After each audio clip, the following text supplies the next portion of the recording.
সবাইকে শুভ সন্ধ্যা।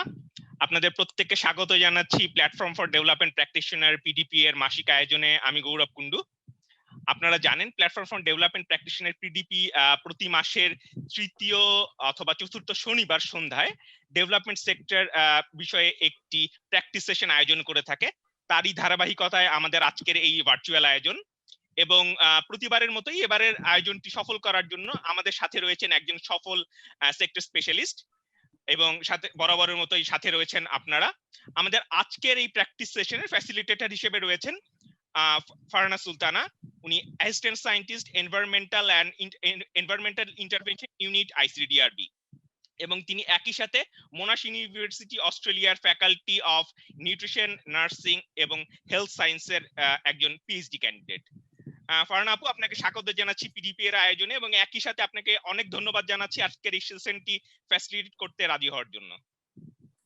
ধন্যবাদ গৌরব, সুযোগ দেওয়ার জন্য আমাকে। খুবই ভালো একটা উদ্যোগ। আমি আশা করি যে আজকে সেশনটা ভালো হবে। ধন্যবাদ। ধন্যবাদ আপু। আজকের এই প্র্যাকটিস সেশনটিতে যারা অংশগ্রহণ করতে চান, আপনারা এরই মধ্যে অনেকেই জুম মিটিং এ যুক্ত হয়েছেন, অথবা আপনারা পিডিপি এর ফেসবুক পেজের মাধ্যমে সরাসরি লাইভে যুক্ত থাকতে পারেন। আমি যেমনটি বলছিলাম, ফারহানা আপু কিছুদিন আগেই মোনাশ ইউনিভার্সিটি অফ অস্ট্রেলিয়ার পিএইচডি ক্যান্ডিডেট হিসেবে মনোনীত হয়েছেন। ফারহানা আপু, আপনাকে আবারও অভিনন্দন। এবং প্রথমেই যেটা বলছি যে ব্যক্তিগতভাবে আমি জানি যে আপনি জাহাঙ্গীরনগর ইউনিভার্সিটি থেকে অ্যানথ্রোপোলজিতে অনার্স মাস্টার শেষ করেছেন। এরপরে আপনি জেপিজিতে কিছুদিন ছিলেন, তারপর আইসিডিবিতে আমি যতটুকু জানি সিনিয়র রিসার্চ অফিসার হিসেবে জয়েন করেছেন, রিসার্চ ইনভেস্টিগেটর অ্যাসিস্ট্যান্ট সায়েন্টিস্ট, এবং আপনি কিছুদিনের মধ্যেই পিএইচডি তেও জয়েন করতে যাচ্ছেন। আপনার জার্নিটা কেমন ছিল, ছোট করে যদি একটু বলেন, যে একজন অ্যানথ্রোপোলজিস্ট থেকে একজন পাবলিক হেলথের একজন কর্মী বা একজন অংশীদার হিসেবে এই জার্নিটা কিরকম ছিল? আচ্ছা, ধন্যবাদ ভাইয়া। আমি 2007 সালে আমরা যখন জাস্ট অনার্স পরীক্ষা দিয়েছি তখনই আমরা কাজ শুরু করি, আমি আর আমার ফ্রেন্ড ব্র্যাকে। তারপর আমি কাজ করলাম জাইকাতে, দেন ওয়ার্ল্ড ব্যাংকে। তারপর হচ্ছে আমার জন্য টার্নিং পয়েন্ট ছিল James P grant school of public health, যেখানে আমি বলবো আমি অনেক কিছু শিখেছি। সেখান থেকে আইসিডিআরবিতে জয়েন করি। তো আমি যখন প্রথমেই কাজ শুরু করি তখনই আসলে পাবলিক হেলথেই কাজ শুরু করি। এটা যে আমি জেনে করেছি তা না, বা হয়ে গেছে সামহাও মেবি কাজ করা। তো আমার প্র্যাকটিক্যাল নলেজ গুলো ছিল। আর আইসিডিআরবিতে জয়েন করার পরে আরো এক্সপান্ড হলো। পরবর্তীতে আমি আমার অবশ্যই যখন আমরা অ্যানথ্রোপোলজিতে পড়ি তখন তো এক ধরনের জিনিসগুলো শিখি এবং রিসার্চ মেথোডোলজি সম্পর্কে পড়ি, কিন্তু পাবলিক হেলথের থিওরিটিক্যাল আন্ডারস্ট্যান্ডিং একটু ডিফারেন্ট হয়, এপিডিওমোলজি বা স্ট্যাটিস্টিক্স এগুলো। তো আমি তারপর হচ্ছে সেখান থেকে অজেইড, যেটা হচ্ছে অস্ট্রেলিয়া আওয়ার স্কলারশিপ এখন বলা হয়, সেটাতে আমি মেলবোর্ন ইউনিভার্সিটিতে পড়তে গিয়েছিলাম। তো সেটা একটা টার্নিং পয়েন্ট ছিল, একটা চেঞ্জ ছিল আমার জন্য। অনেক কিছু শিখেছি, অনেক কোলাবোরেটার্স। প্লাস আমি বলবো আমি ভাগ্যবানও, আইসিডিআরবিতে যখন আমি শুরু করি কাজ তখন আমি খুব ভালো ভালো কিছু মেন্টর পেয়েছি, যেমন স্টিফেন পি লুবি, উনি স্ট্যানফোর্ড ইউনিভার্সিটির প্রফেসর। তারপরে পিটার উইঞ্চ, উনি জনস হপকিন্স ইউনিভার্সিটিতে প্রফেসর। তো ওনারা আমাদেরকে গাইড করেছেন। এগুলো সবই বড় একটা লার্নিং ছিল আর কি। তারপরে হচ্ছে মেলবোর্ন থেকে পড়ে আসার পরে আমরা একটা ন্যাশনাল হাইজিন সার্ভে করি ওয়াটার এর সাথে আইসিডিআরবি, যেখানে মিনস্ট্রুয়াল হাইজিন ম্যানেজমেন্ট নিয়ে একটা কাজ শুরু করি আমরা। যে 40% মেয়েরা স্কুলে যায় না, যেহেতু ফ্যাসিলিটিস কম মিনস্ট্রুয়াল হাইজিন রিলেটেড। তো সেই জন্য হচ্ছে আমরা গ্রান্ট প্রপোজাল লেখা শুরু করি, গেটস ফাউন্ডেশন থেকে ফান্ড পাওয়া, তারপরে বিভিন্ন এই যে ইনোভেশনস গুলো নিয়ে আসা বা বিভিন্ন সলিউশনস গুলো দেওয়া মিনস্ট্রুয়াল হাইজিনের জন্য। এই জিনিসগুলো মানে আমার ক্যারিয়ারের জন্য একটা চেঞ্জ বা টার্নিং পয়েন্টস ছিল বলে মনে করি। ধন্যবাদ আপু। আমরা আজকে পুরো গল্পটা শুনবো, এবং আমি জানি যে আপনি এরই মধ্যে আমাদের সেশনের জন্য আজকে একটা প্রেজেন্টেশনও রেডি করেছেন। আপনি শেয়ার করবেন, আপনি প্রেজেন্টেশনটা বের করতে থাকেন। এর মাঝে জাস্ট আমি 1 মিনিট সময় নিচ্ছি, আপনি প্রস্তুতি নিতে থাকেন। আপনারা যারা এরই মধ্যে ফেসবুকে জয়েন করেছেন কিংবা হচ্ছে জুমে জয়েন করেছেন, তাদের সকলের জ্ঞাতার্থে বলছি যে যারা ফেসবুকে জয়েন করেছেন তারা ফেসবুকের আপনাদের পোস্টে কমেন্ট করে আপনারা আমাদের আজকের যে সেশন ফ্যাসিলিটেটর আছে তাকে যে কোনো প্রশ্ন করতে পারবেন, অথবা আপনারা সরাসরি জুম মিটিং এ জয়েন করে আপনাদের প্রশ্নটি সরাসরি আপনারা আমাদের ফ্যাসিলিটেটরকে করতে পারেন। সেক্ষেত্রে ফেসবুক যে পোস্টটি আছে, পোস্টে জুম লিংক এবং সেটার পাসওয়ার্ড দেয়া আছে, আপনারা সেই জুম লিংকে ক্লিক করে পাসওয়ার্ডটি দিলে আপনারা সরাসরি জুম মিটিং এ জয়েন করতে পারবেন। এবং যারা জুম মিটিং এ জয়েন করেছেন তাদেরকে স্বনির্বন্ধ অনুরোধ করব যে আমাদের এই আজকের সেশনটা যেন একতরফা না হয়, একঘেয়ে না হয়ে যায়, যে ফ্যাসিলিটেটর কথা বলে যাচ্ছেন আমরা যা শুনে যাচ্ছি, আমাদের এটা যেন একটা ইন্টারাকশনের ভেতর দিয়ে যায়, যার জন্য আমরা এটাকে বলছি প্র্যাকটিস সেশন।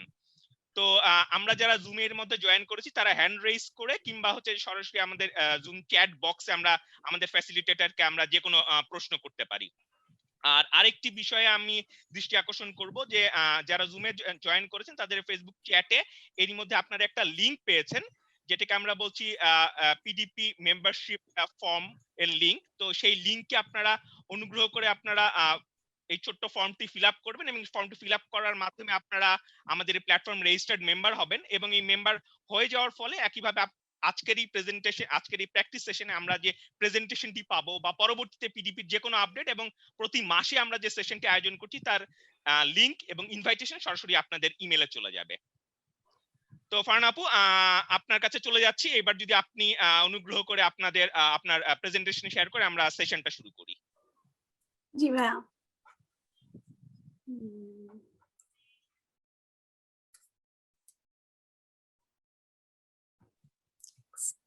এবং জুমে যারা আছেন আবারও আমি অনুরোধ করছি যে বিনা দ্বিধায় যে কোনো সময়, আপু আশা করি এটি মাইন্ড করবেন না বা এটি হয়তো বা পছন্দ করবেন যে কোনো প্রশ্ন করার ক্ষেত্রে।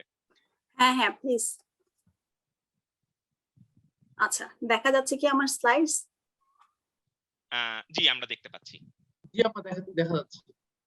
ওকে, গুড।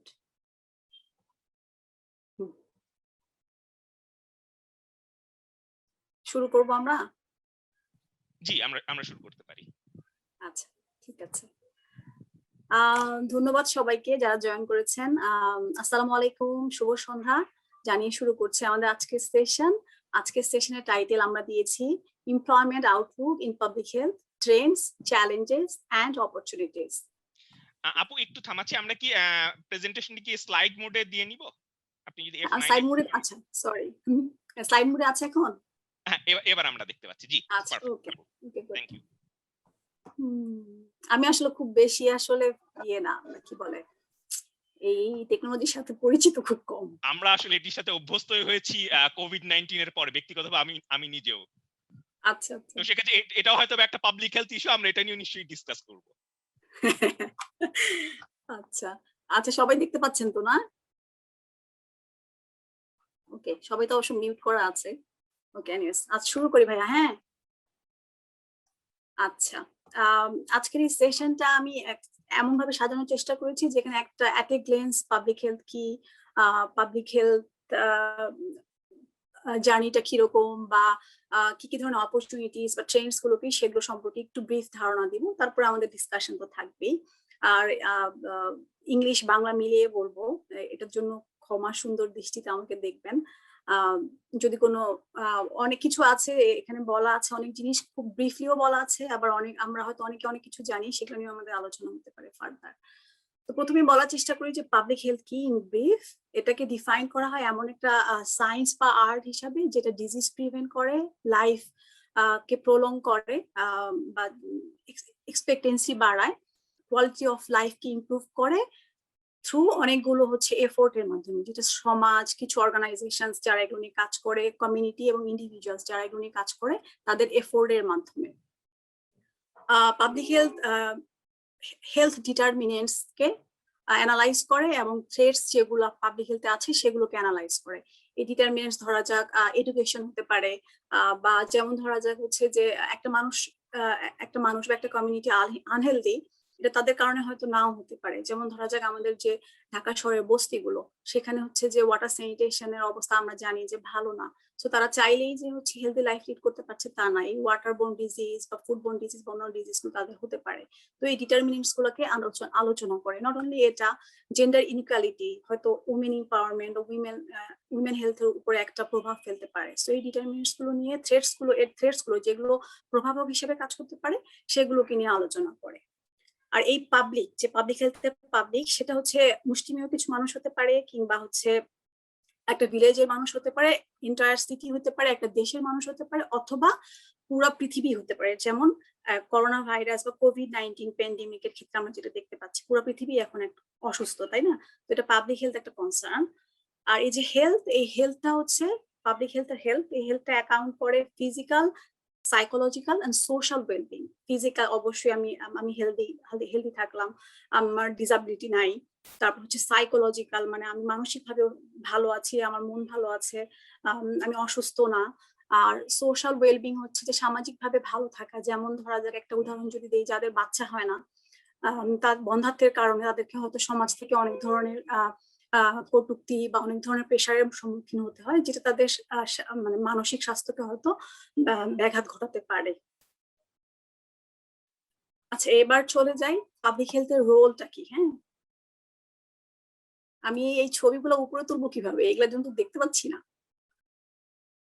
আচ্ছা, এবার ঠিক আছে, সরি। পাবলিক হেলথের রোলটা কি? হ্যাঁ, public health interventions disease, injuries বা পার্টিকুলার কিছু হেলথ কন্ডিশনসকে প্রিভেন্ট এবং মিটিগেট করার চেষ্টা করে থ্রু সার্ভেলেন্স অফ কেসেস বা promotion of healthy behaviours in the communities and environments. হ্যাঁ, যেমন ধরা যাক হচ্ছে যে পার্টিকুলার ডিজিজ হতে পারে হচ্ছে আপনার কোভিড-19 যদি আমি ব্যাখ্যা করি, কোভিড-19 এর কারণে যে ইনজুরিজ বা হেলথ কন্ডিশনস গুলো, মৃত্যু হার গুলো, এগুলোকে কমানো, সার্ভেলেন্স করা হচ্ছে এখন হসপিটাল গুলোতে কোভিড-19 কেস গুলোকে আইডেন্টিফাই করার জন্য প্রমোশন অফ হেলদি বিহেভিয়ার্স করা হচ্ছে, তাই না? যেমন ধরা যাক হচ্ছে আপনার নন ফার্মাসিউটিক্যাল বা হচ্ছে হ্যান্ড ওয়াশের কথা বলা হচ্ছে, সোশ্যাল ডিস্টেন্সিং এর কথা বলা হচ্ছে, মাস্ক পরার কথা বলা হচ্ছে, পার্টিকুলার কমিউনিটি বা বাংলাদেশ বা দেশের মানুষকে বা পুরো পৃথিবীর মানুষকে এই পার্টিকুলার পাবলিক হেলথ ইন্টারভেনশনটা দেওয়া হচ্ছে যাতে করে করোনা ভাইরাস স্প্রেডটা প্রিভেন্ট করা যায়, তাই না, বা মিটিগেট করা যায়। এবং পাবলিক হেলথের কাজটাই হলো এটা, যে হচ্ছে যে কোনো একটা সমস্যা হওয়ার আগে সেই সমস্যাটাকে প্রিভেন্ট করার পদ্ধতি দেয়। যেমন আমার অসুখ হয়ে গেলে আমি ডাক্তারের কাছে যাই, কিন্তু অসুখ না হওয়ার জন্য আমি কি করতে পারি? যেমন আমি যদি হাত ধুই, তাহলে আমার কোভিড-19 হওয়ার সম্ভাবনাটা কমে যায়, তাই না? তো সেটা হচ্ছে আমাকে পাবলিক হেলথ বলে দিবে, কিন্তু হয়ে গেলে তখন তো আমাকে হাসপাতালে যেতে হবে, সেটা আবার হেলথ কেয়ারের কাজ হয়ে গেল। আচ্ছা, অলরেডি আমি বলছিলাম এই যে অনেক ডিজিজই, ইনক্লুডিং হচ্ছে যে কোভিড-19 বা গ্যাস্ট্রোইন্টেস্টিনাল ডিজিজ বা হচ্ছে ডায়রিয়াল ডিজিজ, এগুলো হচ্ছে প্রিভেন্টেবল খুব ছোট ছোট কিছু ইন্টারভেনশনের মাধ্যমে, পাবলিক হেলথ ইন্টারভেনশন, যেটা আমি অলরেডি বলেছি, হাত ধোয়ার কথা বলেছিলাম। তারপরে হচ্ছে যে লিফলেট প্রচারণা বা আপনাদের যদি মনে থাকে হচ্ছে যে আইসিডিডিআরবির যে ওরাল স্যালাইন, সেটার প্রচার, কিভাবে করে বাসায় ওরাল স্যালাইন পাওয়া যেতে পারে যদি দোকানে কিনতে না পান, যেমন লবণ, গুড় আর পানি মিশিয়ে আধা লিটার পানি মিশিয়ে করা যায়। সো এই সিম্পল ইন্টারভেনশন গুলো কিন্তু ডিজিজ প্রিভেন্টে অনেক বড় হাত রাখে। হ্যাঁ, তো তারপরে বলা হচ্ছে যে treating a disease or controlling a pathogen can be vital to preventing its spread to others, either during an outbreak of infectious disease or through contamination of food or water supplies. Public health যদি কোনো একটা, যেমন water ট্রিটমেন্টের মাধ্যমে আমরা E. coli যেটা থাকে ঢাকার পানিতে, কি হয়, ঢাকার পানির যে আমাদের পানির লাইন, ওয়াসার প্লাস হচ্ছে যে সুয়ারেজ লাইন, সেটা অনেক সময় হচ্ছে যে একত্র হয়ে যায়, মানে হচ্ছে যে ভেঙে গেলে, পাইপগুলা ভালো না হলে ভেঙে গেলে কি হয়, সুয়ারেজ লাইনের সাথে মিশে গিয়ে তখন হচ্ছে ইকোলাই বা ফিসেস কন্টামিনেশন হয়ে যে পানিটা আমরা পাই সেটা আমি সেফ ওয়াটার পাচ্ছি না, যতই ওয়াসার সেখানে ক্লোরিন দিক বা ফ্লোরাইড দিক, কারণ আমার কাছে আসা পর্যন্ত সেটা আর সেফ থাকছে না। তো এই পাথোজেন গুলাকে ট্রিট করা ক্লোরিনের মাধ্যমে করা যেতে পারে। হ্যাঁ, তারপর হচ্ছে যেমন আমরা পানি ফুটিয়ে খাই বা ফিল্টারের পানি খাই। হ্যাঁ, এভাবে এই যে নলেজটা দেয়, এটা হচ্ছে একটা ডিজিজকে ট্রিট করার জন্য। আমি যদি সেটা করি, পাবলিক হেলথে এই অ্যাপ্রোচটা ফলো করে, তাহলে কি হবে, আমার ইনফেকশাস ডিজিজ গুলো হবে না বা ওয়াটারবোর্ন ডিজিজ গুলো হবে না। আচ্ছা, public health communications programs, vaccination programs, and distribution of condoms are examples of common preventive public health measures that contributed greatly to the health of populations and increased its life expectancy. আমরা যদি মনে করি যে 80 দশকের দিকে AIDS হতো, তাই না? তো তখন যে পাবলিক হেলথ মেজার্স গুলো, এখন পর্যন্ত এইডস এর তো কোনো ভ্যাকসিন নেই বা এটা তো চলে যাচ্ছে না, তাই না? তো পাবলিক হেলথ মেজার্স যেগুলো এবিসি বলে, অ্যাবস্টেইন, তারপর হচ্ছে যে একটা অ্যাপ্রোচ আছে যেখানে হচ্ছে কন্ডোম ইউজ করা, ইউজ কন্ডোম, ফেইথ রাখা পার্টনারের প্রতি, তারপর হচ্ছে যে ব্লাড নেওয়ার ক্ষেত্রে নিশ্চিত হয়ে নেওয়া, সেফটি মেজার্স গুলো ফলো করা, যাদের যাদের এইচআইভি আছে তাদেরটা না নেওয়া। তো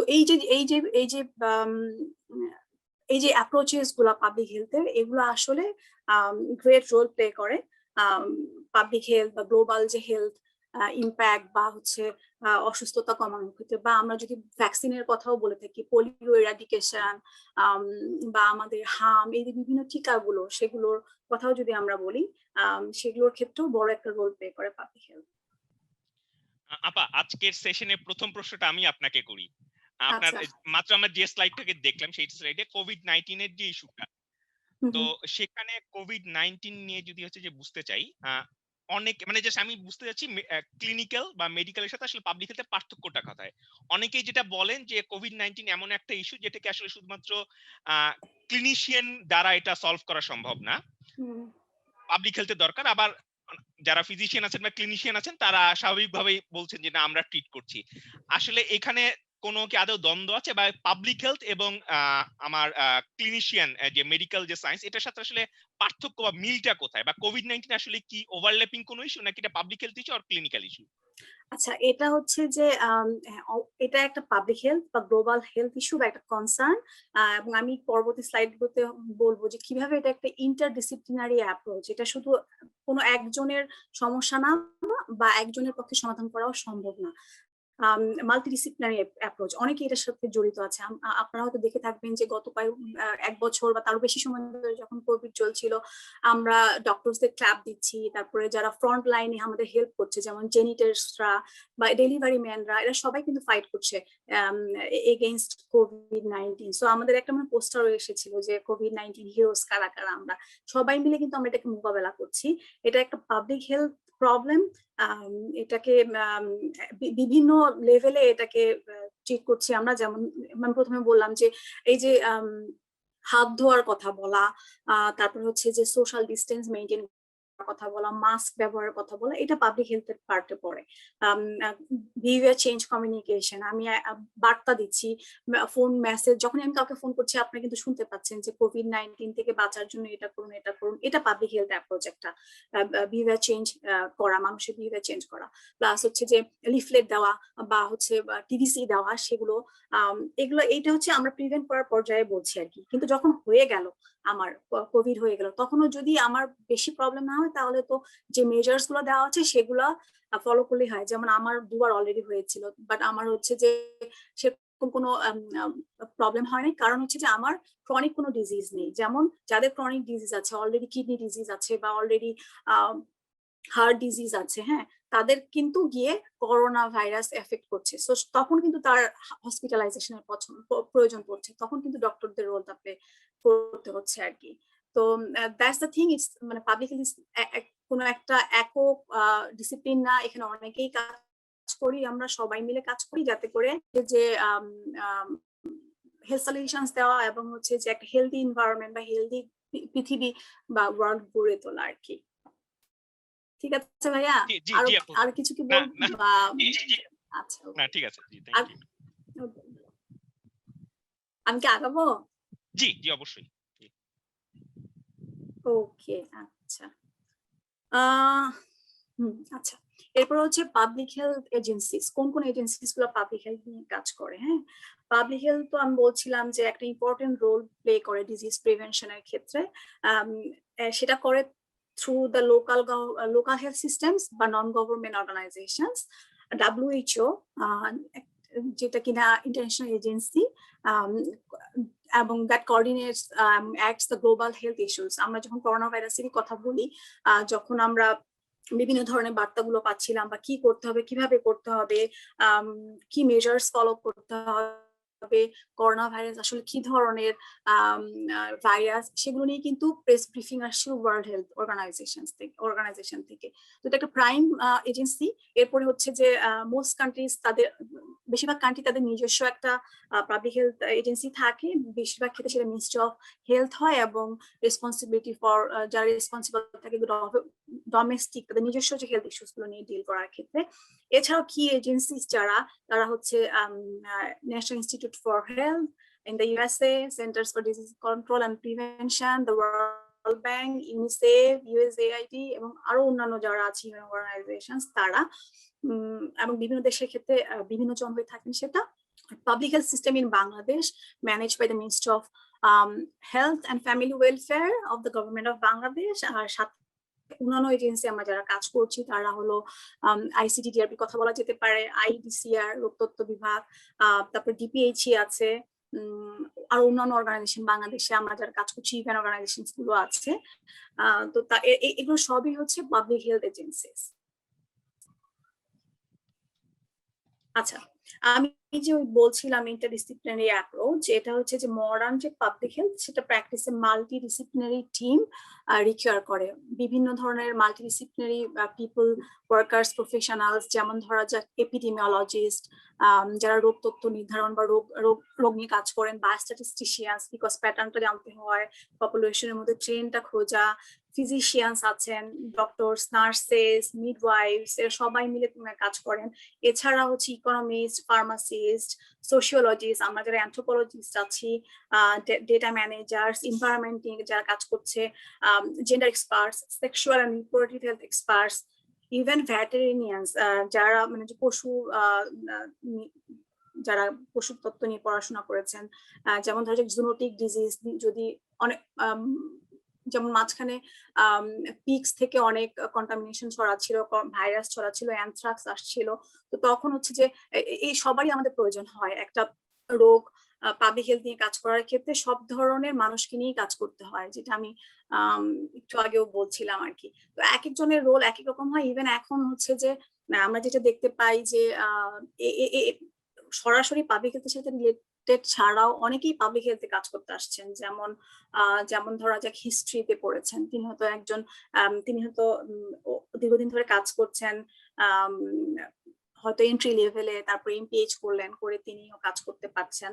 তো এটা হচ্ছে যে এমন একটা ডিসিপ্লিন বা পাবলিক হেলথ এমন একটা সাবজেক্ট যেখানে হচ্ছে যে কেউ কাজ করতে পারে, ডিপেন্ডস অন দ্যার স্কিলস, সে কতটা শাইন করতে পারবে, কতটা ভালো করতে পারবে, সেটা ডিপেন্ড করে অনেকগুলো ফ্যাক্টরের উপর। সেগুলো আমরা সামনে আরো আলোচনা করব।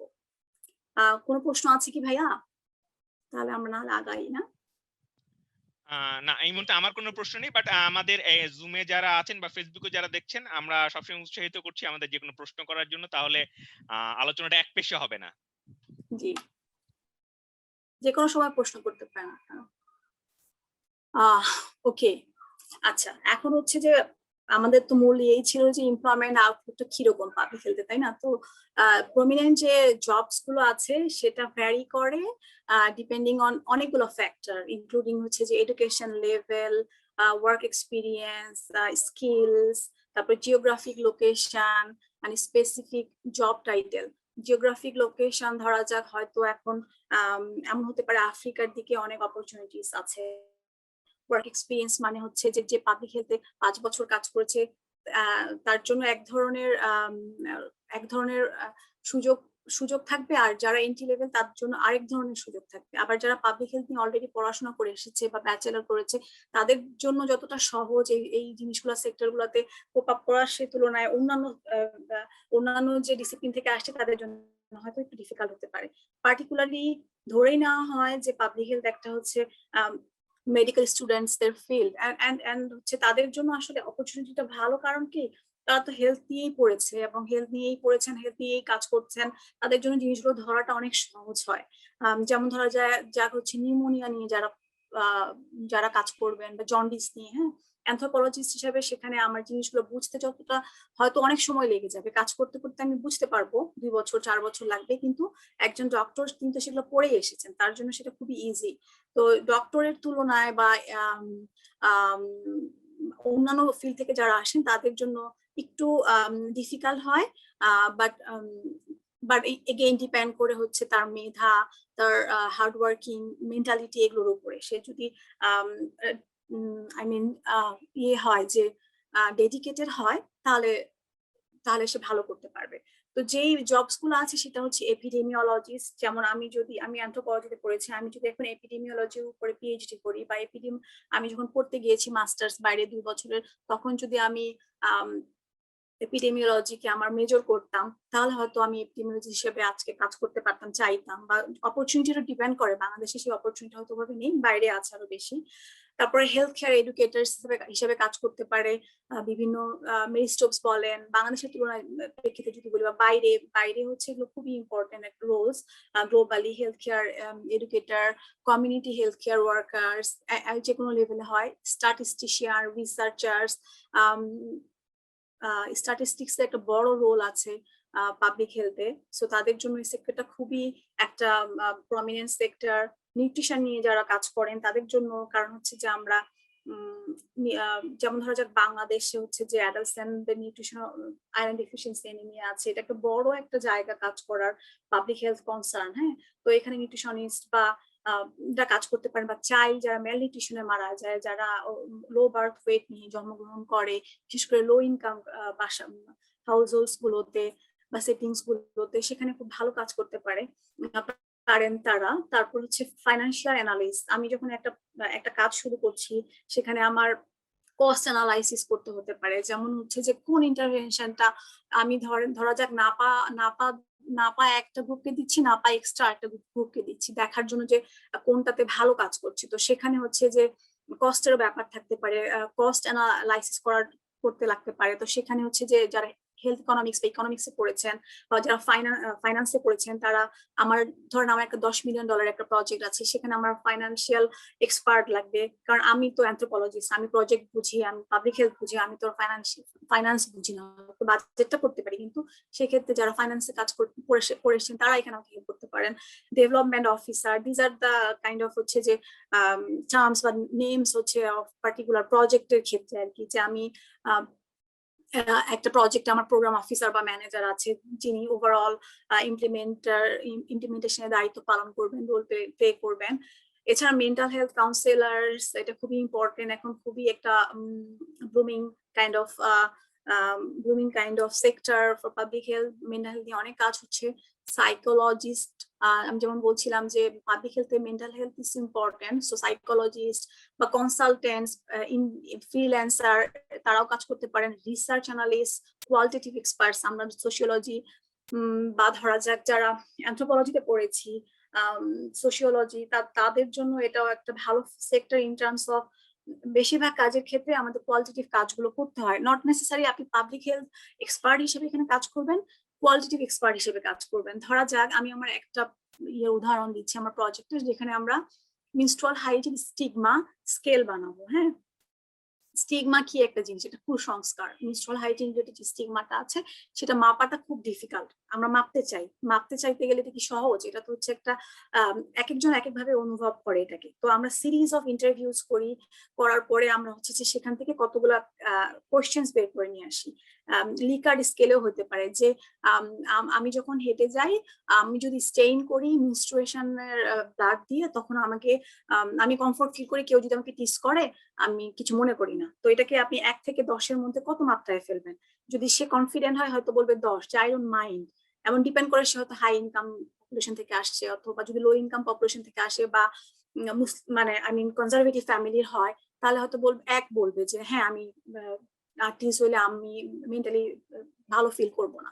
তো এই স্কেলটা যখন বানাবো, তখন সেটা কোয়ান্টিটেটিভ একটা মেজার হয়ে যাবে। মানে কোয়ান্টিটেটিভ যে কোয়েশ্চেন্স গুলা, আপনি কি মনে করেন যে হচ্ছে যে মেনস্ট্রুয়াল হাইজিন ম্যানেজমেন্ট করা জরুরি? তো সেটাকে কোয়ান্টিফাই করতে গেলে যে বেসিক কাজগুলো কোয়ালিটেটিভ, সেটা কোয়ালিটেটিভ এক্সপার্ট বা অ্যানথ্রোপোলজিস্ট বা সোশিওলজিস্টরা করতে পারেন। আরো উদাহরণ হয়তো পরে দেওয়া যেতে পারে, এই মুহূর্তে মনে আসছে না। তো সামনে এগিয়ে যাই। এছাড়াও আছে মাইক্রোবায়োলজিস্ট, যারা মাইক্রোবায়োলজি নিয়ে পড়েছেন। অবশ্যই ওই যে আমি বলছিলাম ইকোলাইয়ের কথা, পানিতে ইকোলাইয়ের কথা বলছিলাম, এই ধরনের অনেক জার্মস আছে বা আছে যেগুলো হচ্ছে মাইক্রোবায়োলজিস্টরা কাজ করবেন। যেমন আমাদের আইসিডি তে ফেরদৌসী কাদরি আপা আছেন, তিনি প্রমিনেন্ট একজন বাংলাদেশি সায়েন্টিস্ট এবং world wide recognised. She is an microbiologist এবং তার অনেক ইনোভেশনস, অনেক প্যাটেন্টস আছে, আপনারা হয়তো পরবর্তীতে দেখতে পারেন সার্চ করে গুগলে। Public health nurse, occupational health and safety specialist, particularly বাইরে গ্লোবাল সেক্টরগুলোতে, ইউএস বা পৃথিবীর ডেভেলপ কান্ট্রিগুলোতে এই ধরনের এক্সপার্টসদের প্রয়োজন হয়। কারো কি কোনো কোশ্চেন আছে? গৌরব বা সোহেল ভাইয়া? জি, আমরা চ্যাট বক্সে একটি প্রশ্ন পেয়েছি জামিউর রহমান।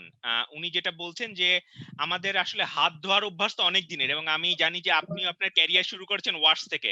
তো ওয়াশার হ্যাঁ হাইজিন, এটা আমরা হাত ধুতে হবে, খাবার আগে হাত ধুতে হবে, ওয়াশরুম ব্যবহার করার পর হাত ধুতে হবে, এই অভ্যাসটা আমাদের বহুদিনের। কিন্তু কোভিড-19 আসার পর থেকে আমরা দেখতে পাচ্ছি হাত সাবান দিয়ে ধোয়ার থেকে হাত স্যানিটাইজার ব্যবহার করার বিষয়টি খুব বেড়ে গেছে। হ্যান্ড স্যানিটাইজার ব্যবহারের ইস্যুটা, এবং উনি উল্লেখ করছেন যে আমরা ঘরের ভেতরেও হচ্ছে যে অনেক সময় হ্যান্ড স্যানিটাইজার ইউজ করছি। তো একজন পাবলিক হেলথ এক্সপার্ট হিসেবে আপনি বিষয়টাকে কিভাবে দেখবেন? বা আচ্ছা কিভাবে ব্যাখ্যা আহ, করবেন? হ্যাঁ আম, আমরা যেটা বলি যে হাত ধোয়াটা ইম্পর্টেন্ট, সেটা হচ্ছে যেভাবেই ধুই না কেন। যেমন ধরা যাক হচ্ছে যে আম, যদি আমি ময়লা পানি দিয়েও হাত ধুই, কোনো সাবানও না নেই, এই যে আমি হাতটা রাব করছি বা কচলে নিচ্ছি একটু, তাতে কিন্তু জার্মস চলে যায়। তো সেটাও কিন্তু অনেকটা ইফেক্টিভ না ধোয়ার চেয়ে। তো যেটা প্রবলেম হয় কি, হাত ধোয়া একটা অভ্যাসের ব্যাপার। যেমন দাঁত ব্রাশ করা, আমরা ছোটবেলা থেকেই দাঁত ব্রাশ করা শিখেছি সকাল আর রাতে, তাই না? তো আমরা অটোমেটিক্যালি আমার আমি ঘুম থেকে উঠলে আমাকে ব্রেন থেকে আমাকে সাইন দেওয়া হয় যে দাঁত ব্রাশ করতে হবে। তো হাত ধোয়া এরকম একটা বিষয়, যদি আমার অভ্যাসটা গড়ে ওঠে তাহলে আমি ধুবো। কিন্তু যেটা প্রবলেম হয় কি, ফিজিবল না সবসময় হাত ধোয়াটা। যেমন আমি একটা হাতে হাঁচি কাশি দিলাম, আমি ধরা যাক আমি হচ্ছে যে বাইরে কোথাও আছি, ওখানে হাত ধোয়ার ফ্যাসিলিটি নেই, তো সেখানে হাত ধোয়াটা তো নট ফিজিবল। তো বাট যদি সেখানে হচ্ছে আমি স্যানিটাইজার দিয়ে স্যানিটাইজ করি হাতটা, that's also works as effectively as soap, washing hands with soap আর কি। আর আমার মনে হয় যেটা এটার ফিজিবিলিটির একটা ব্যাপার থাকে যে অনেক সময় এক্সেসও থাকে না। যেমন বাংলাদেশি স্কুল বলি বা লো ইনকাম যে সেটিংস গুলো, আমাদের বস্তির কথা যদি আমি বলি, তাদের তো দেখা যায় যে ভাত খাবারই টাকা নেই, তারা কি আর হাত ধোয়ার জন্য তাদের প্রায়োরিটি দিবে? তো সেক্ষেত্রে হচ্ছে যে এক্সেসিবিলিটিটা না থাকলে একটু ডিফিকাল্ট হয়ে যায়। আর কোভিড-19 এর ক্ষেত্রে যেটা একটা বেড়েছে হচ্ছে যে যে উপায়েই আপনি করেন না কেন হাত ধোয়া, তো হাত ধুতে হবে আমাদের। এবং হচ্ছে সেটা সাবান দিয়ে পারলে সাবান দিয়ে ধুই। এবং আমরা তো আইসিডিএবি থেকে আমরা ইভেন হচ্ছে যে লো কস্ট সলিউশনও নিয়ে এসেছি, যেটা আমি সোপি ওয়াটার বলি। এবং আমি কাজও শুরু করেছিলাম সেগুলো দিয়ে। সোপি ওয়াটার যেটা হচ্ছে কিনা 1.5 লিটার ওয়াটারের সাথে একটা যে স্যাশে পাওয়া যায় ডিটারজেন্টের, কাপড় ধোয়ার ডিটারজেন্ট, সেটা মিক্স করলেই একটা সলিউশন পাওয়া যায়, সেটাকে আমরা সোপি ওয়াটার বলছি। এবং এটা ডাব্লিউএইচও এন্ডোর্স করেছে। তো যাদের মানে হাত ধুতে হবে, বিষয়টা হলো এটা। না হলে তো আপনার করোনা হচ্ছে, নো ম্যাটার আপনার এক্সেস নাই, 2 টাকা 3 টাকা তো আপনার থাকবে, আপনি বাসায় বসে বানিয়ে ফেলতে পারবেন। So that's the thing. জি, ঠিক আছে আপু। আর উনি সম্ভবত যেটা বলতে চেয়েছিলেন, আমি যেটা বুঝেছি যে মানে শুধুমাত্র স্যানিটাইজারই কেন, এখানে কি শুধু তাহলে একটু যদি আমরা ক্রিটিক্যালি দেখি, তাহলে মেডিকেল রিজনস থেকে বাণিজ্যিকীকরণেরও একটা বিষয় এখানে চলে আসে। মানে why only হ্যান্ড স্যানিটাইজার? আচ্ছা, এটা হচ্ছে যে একটা তো বিষয় আছে যে হচ্ছে মার্কেটে হচ্ছে যে এটার, যেমন সোপি ওয়াটার আমি কথা বললাম, তাই না? এটা কিন্তু 2-3 টাকায় হয়ে যাচ্ছে, বা 5 টাকা খুব বেশি হলে সর্বোচ্চ। এটাকে কিন্তু মার্কেটে আনা হবে না, তাই না? কারণ কি, এটা তো বিজনেস হচ্ছে না আমাদের আর কি। হয়তো সাবান বিক্রি বা হচ্ছে যে একটা লাইফ বয় বিক্রি করলে বা স্যানিটাইজার বিক্রি করলে আমার যে একটা একটা পশ লেভেল আমরা দিয়ে দিচ্ছি যে সোপি ওয়াটার হয়তো একটা লো ইনকাম কমিউনিটির জন্য, but that's not the thing. এটা যতক্ষণ ইফেক্টিভ, এটা হচ্ছে যে কোনো কিছু আমরা প্রমোট করতে পারি। কিন্তু বাণিজ্যিকীকরণ বা বাজার বা মার্কেটের ব্যাপারটা একটা আছে, ব্যবসায়িক দৃষ্টিকোণ আছে। তো টিভিসি গুলো আছে যেটাকে প্রমোট করছে হ্যান্ড স্যানিটাইজার, এবং এটা যেহেতু হ্যান্ডি, ইজি টু এক্সেস, সবসময় আমি পাচ্ছি। যেমন আমি বাইরে যাচ্ছি, হ্যাঁ আমি এখন বাইরে যাবো, মার্কেট আমার যেতে হবে, আমার বাচ্চার জন্য খাবার কিনে দিতে হবে, তো তখন তো আমি আর হাত ধোয়াটা নিয়ে যেতে পারছি না, হাত সাবানটা নিয়ে যেতে পারছি না, বা পানিটা পাচ্ছি না, তো তখন স্যানিটাইজারটা it's like handy. So it's এবং প্রমোট করার ক্ষেত্রে এটা একটা বিষয় তো অবশ্যই আছে যে এটাকেই ফোকাস করা হয় যে আপনি হাতের নাগালে পেয়ে যাচ্ছেন যেখানেই থাকেন না কেন। আর হচ্ছে আপনার সেটা হচ্ছে যে সোপ হোক, লিকুইড সোপ হোক, বা হচ্ছে হ্যান্ড স্যানিটাইজার হোক, একটা বাণিজ্যিকীকরণ বা এই বিষয়টা অবশ্যই আছে। না হলে তো সোপি ওয়াটার এই বিষয়টা হয়তো এতদিনে এবং চলেই আসতো বাজারে। যেখানে প্রাইম মিনিস্টার হিরো বলে আমাদের যিনি এটা ইনোভেশন করেছেন, ডক্টর নুহু আমিন, তাকে প্রাইম মিনিস্টার হিরো বলা হয়েছে। এবং মাঝখানে অনেক অর্গানাইজেশন এটা নিয়ে কাজ করতে গিয়েও যায়নি, তারা দেখতে পাচ্ছে হয়তো যে সোপি ওয়াটারটা যদি 5 টাকায় চলে আসে, তাহলে হয়তো বাজারে বাজারে তাদের অন্যান্য পণ্যগুলোর একটা ঘাটতি দেখা যেতে পারে। থ্যাংক ইউ আপু, অনেক সুন্দর করে বলেছেন। আমরা আগাই তাহলে। আচ্ছা। আচ্ছা, তাহলে পাবলিক হেলথ প্রফেশনালস যারা আমরা কাজ করতে চাই তারা কোথায় কাজ করি সাধারণত? এখানে আমি কয়েকটা নাম দিয়েছি, আরো অনেক আছে, ভুরি আছে, বা যতটুকু মানে কম সময়ে মাথায় এসেছে। সাধারণত গভর্নমেন্ট এজেন্সিস, প্রাইভেট সেক্টরস বা কোম্পানিজ এবং নন প্রফিট বা নন গভর্নমেন্ট অর্গানাইজেশন গুলোতে কাজ করে। তার মধ্যে আছে centre for disease control and prevention, food and drug administration, institute of health, তারপর ডিপিএইচই, আমাদের ডিপিএইচি কথা বলা যেতে পারে, বা হেলথ মিনিস্ট্রিজ গুলোর কথা বলা যেতে পারে। প্রাইভেট সেক্টরের ক্ষেত্রে Pfizer, Medtronic, laboratory corporation of America holdings, commonly known as LabCorp. বাংলাদেশের ক্ষেত্রে আমি বলতে পারি আইসিডিআরবি আছে আমরা প্রাইভেট সেক্টরে, ব্র্যাক আছি, ওয়াটার এইড আছে, আরো অন্যান্য অনেক অনেক আছে। গৌরব, তোমারটার নাম জানি কি, তুমি যদি একটু অ্যাড করতে চাও প্লিজ। হ্যাঁ, না আমি এখন FHA 360 ফ্যামিলি হেলথ ইন্টারন্যাশনাল 360 তে আছি। জি, হ্যাঁ, এটা সেটা তো হচ্ছে যে এবং হচ্ছে যে হ্যাঁ, ফ্যামিলি হেলথ ইন্টারন্যাশনাল 360 এটা বেশ বড় একটা অর্গানাইজেশন এবং পৃথিবীর প্রায় 60টা দেশে এটা কাজ করছে এবং পাবলিক হেলথ মেইন ফাংশন এবং পাবলিক হেলথের বাইরেও কাজ করছে। এবং আমি FHA 360 মূলত অ্যালাইভ অ্যান্ড থ্রাইভ যে ইনিশিয়েটিভটা আছে, অ্যালাইভ অ্যান্ড থ্রাইভ আমাদের গেটস ফাউন্ডেশন ফান্ড করছে এবং এটা 18টা দেশে নিউট্রিশন সিস্টেমকে স্ট্রেনথেন করতে কাজ করছে। আচ্ছা আচ্ছা, ওকে।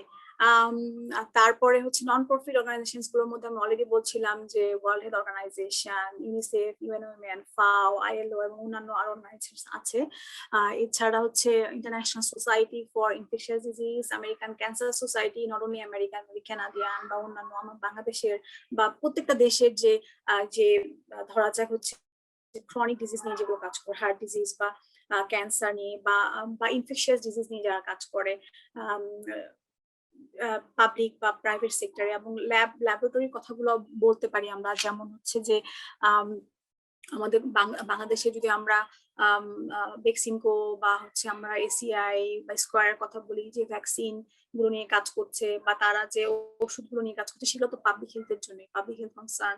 এই যে কোভিড-19 এর যে ভ্যাকসিনস গুলো হচ্ছে, তো এই সব এজেন্সি গুলাই, এবং ডিপেন্ড করে হচ্ছে যেমন যারা ফার্মাসিতে পড়েছে তারা হয়তো ল্যাবে কাজ করছে, যারা আমরা হচ্ছে বিভিন্ন ডিসিপ্লিন থেকে এসেছি, সাথে একটা এমপিএইচ করেছি বা করি নাই, তারা হয়তো ওই নন গভর্নমেন্ট অর্গানাইজেশনে কাজ করছি বা কেউ গভর্নমেন্ট সেক্টরে কাজ করছি। সো মোটামুটি এগুলা হলো দ্য সেক্টরস। তার পরবর্তী আরো আমরা যখন আলোচনা করবো তখন আরো কিছু হয়তো উঠে আসতে পারে। সোহেল, সোহেল কি কিছু অ্যাড করা আছে? আপা থ্যাংক ইউ। জাস্ট এইখানে একটা বিষয় জাস্ট আমি অ্যাড করতে চাই, বাংলাদেশের কনটেক্সটে public health plus clinical service আমরা একটু ডিফাইন সেপারেট করতে একটু আমাদের কষ্ট হয়ে যায়। কারণ কি, যেটা হচ্ছে যে পাবলিক হেলথের ক্ষেত্রে যেটা বলা যায়, ডিফাইন পাবলিক হেলথ ডিপার্টমেন্ট কিন্তু ওইভাবে বললে আসলে বাংলাদেশে ওইভাবে আইডেন্টিফাই করা যায় না, সবটুকুই ক্লিনিক্যাল, যেটা যেটা বাংলাদেশের কনটেক্সটে আমি ভুল না বুঝে থাকি। বাট সিভিল সার্জন অফিস, যে প্রতি জেলায় যে সিভিল সার্জন অফিস তারা কিন্তু বেসিক্যালি ডিজিজ কন্ট্রোল কিংবা পাবলিক হেলথ ইস্যুস নিয়ে তারা রেসপন্সিবল। আর যেটা সদর হাসপাতাল বলি সেটা হচ্ছে বেসিক্যালি ক্লিনিক্যাল সার্ভিসটা দেওয়ার জন্য, সার্ভিসটা দিয়ে থাকেন। জি, কিন্তু বেসিক্যালি বাংলাদেশের যে ডিজিজ সার্ভিলেন্স সিস্টেমটা, যেটা হচ্ছে পাবলিক হেলথ ডিপার্টমেন্ট কিংবা সিভিল সার্জন অফিসের কাজ, এই এই ডিজিজ সার্ভিলেন্সটা আমার মনে হয় যে ইফেক্টিভ না থাকার কারণে যেটা হচ্ছে যে আমরা আসলে রোগটা ধরতে পারি অনেক পরে, কিংবা আমাদের ইন্টারভেনশনটাও যায় পরে, এবং আমাদের যে কমিউনিটি লেভেলের সেন্সিটাইজেশন দরকার, সাপোর্ট কোভিড নিয়ে ক্লিনিক্যালে বাইরে যেটা আমাদের সোশ্যাল সেন্সিটাইজেশন দরকার, হাত ধোয়া বলি কিংবা অ্যাওয়ারনেস বলি, এগুলাও কিন্তু আসলে ওইভাবে কাজ হয়নি। কিংবা এটা আমার কাছে মনে হয় স্ট্রং লিডারশিপের একটা প্রবলেম থাকতে পারে, কিংবা আমাদের পাবলিক হেলথ নিয়ে আসলেও আমাদের ওই লেভেলের ডিপ একটা আন্ডারস্ট্যান্ডিং না থাকার কারণে এটা হচ্ছে। তো আমাদের যে লেভেলের কোয়ালিটেটিভ রিসার্চ হওয়ার কথা ছিল কোভিড নিয়ে, কিংবা যে লেভেলের অ্যাওয়ারনেস প্রোগ্রাম হওয়ার দরকার ছিল, সেই লেভেলের কিন্তু প্রোগ্রাম গুলো হয়নি। তো বিকজ আমাদের একটা স্ট্রং একটা পাবলিক হেলথ ডিপার্টমেন্ট নেই। তো এটা হচ্ছে আমার কাছে যেটা মনে বড় একটা রিজন। আর আপা এইখানে আমার মনে হয় বাংলাদেশের কনটেক্সটে এইখানে পাবলিক হেলথ এক্সপার্ট যারা, প্রফেশনাল যারা, তাদেরকে বেসিক্যালি এইখানে কাজ করার বড় একটা সুযোগ আছে আমার যেটা মনে হয়। তো আমরা কিন্তু হেলথ বলতেই বেসিক্যালি ক্লিনিক্যালটাকেই বুঝি, যে আমার অসুখ হয়েছে আমি ডক্টরের কাছে যাবো, ডক্টর মেডিসিন দিবে, আমি ওটা করবো, টেস্ট দিবে, আমি ওটা ওটা ফলো করব। কিন্তু এর বাইরেও যে একটা পাবলিক হেলথ আছে সেটা একটা বড় একটা বিষয়। আর একটা বিষয় হচ্ছে বাংলাদেশের কনটেক্সটে যেহেতু এখন মোর ইন্ডাস্ট্রিয়ালাইজড সোসাইটির দিকে আমরা আগাচ্ছি, এখানে কিন্তু অকুপেশনাল হেলথ বড় একটা ইস্যু, যেটা আমরা আসলে ইগনোর করে যাচ্ছি, টোটালি ইগনোর করে যাচ্ছি। এবং আমাদের যে বড় বড় ইন্ডাস্ট্রি গুলোতে আসলে অকুপেশনাল হেলথ বিষয়টাই কি অনেকে জানেই না, বড় বড় ইন্ডাস্ট্রিতে এই বিষয়টাই নাই বললেই চলে। সো বেসিক্যালি এইখানে আমাদের আসলে বড় একটা কাজ করার সুযোগ আছে, কারণ এত বড় একটা মানে ওয়ার্কিং ফোর্স কে যদি আমরা হেলথ যদি অকুপেশনাল হেলথ যদি ইনশিওর না করতে পারি, তাহলে আসলে বেসিক্যালি মানে ওই প্রোডাকশনটাও তো ওইভাবে আসবে না। এক্স্যাক্টলি, ইকোনমিক লস এটার সাথে অনেক কিছু রিলেটেড আছে, কান্ট্রিজ ইকোনমিক লস, তারপর health. So exactly I agree. আর এখানে আসলে এটাও, থ্যাংক ইউ ভাইয়া, খুব ভালো পয়েন্ট গুলো তুলে আনার জন্য। আর আমি এটাও মনে করি যে এখানে হচ্ছে যে অবশ্যই ল্যাক অফ ফ্যাসিলিটিস এর একটা বিষয় তো আছে, যেটা আমরা লো ইনকাম কান্ট্রি, এবং lack of willingness, proper policy implementation, proper মানুষটা প্রপার জায়গায় প্রপার কি পলিসি এবং শুধু প্রসারী পলিসি, সেই জিনিসগুলো আমাদের নেই। আর ডিসেন্ট্রালাইজেশন বিষয়টাও একটা ইম্পর্টেন্ট বিষয়, সবকিছু হয়তো সেন্ট্রালাইজ হতো হেলথ মিনিস্ট্রি থেকে, আমরা চাইলেও সবসময় অনেক কিছু করতে।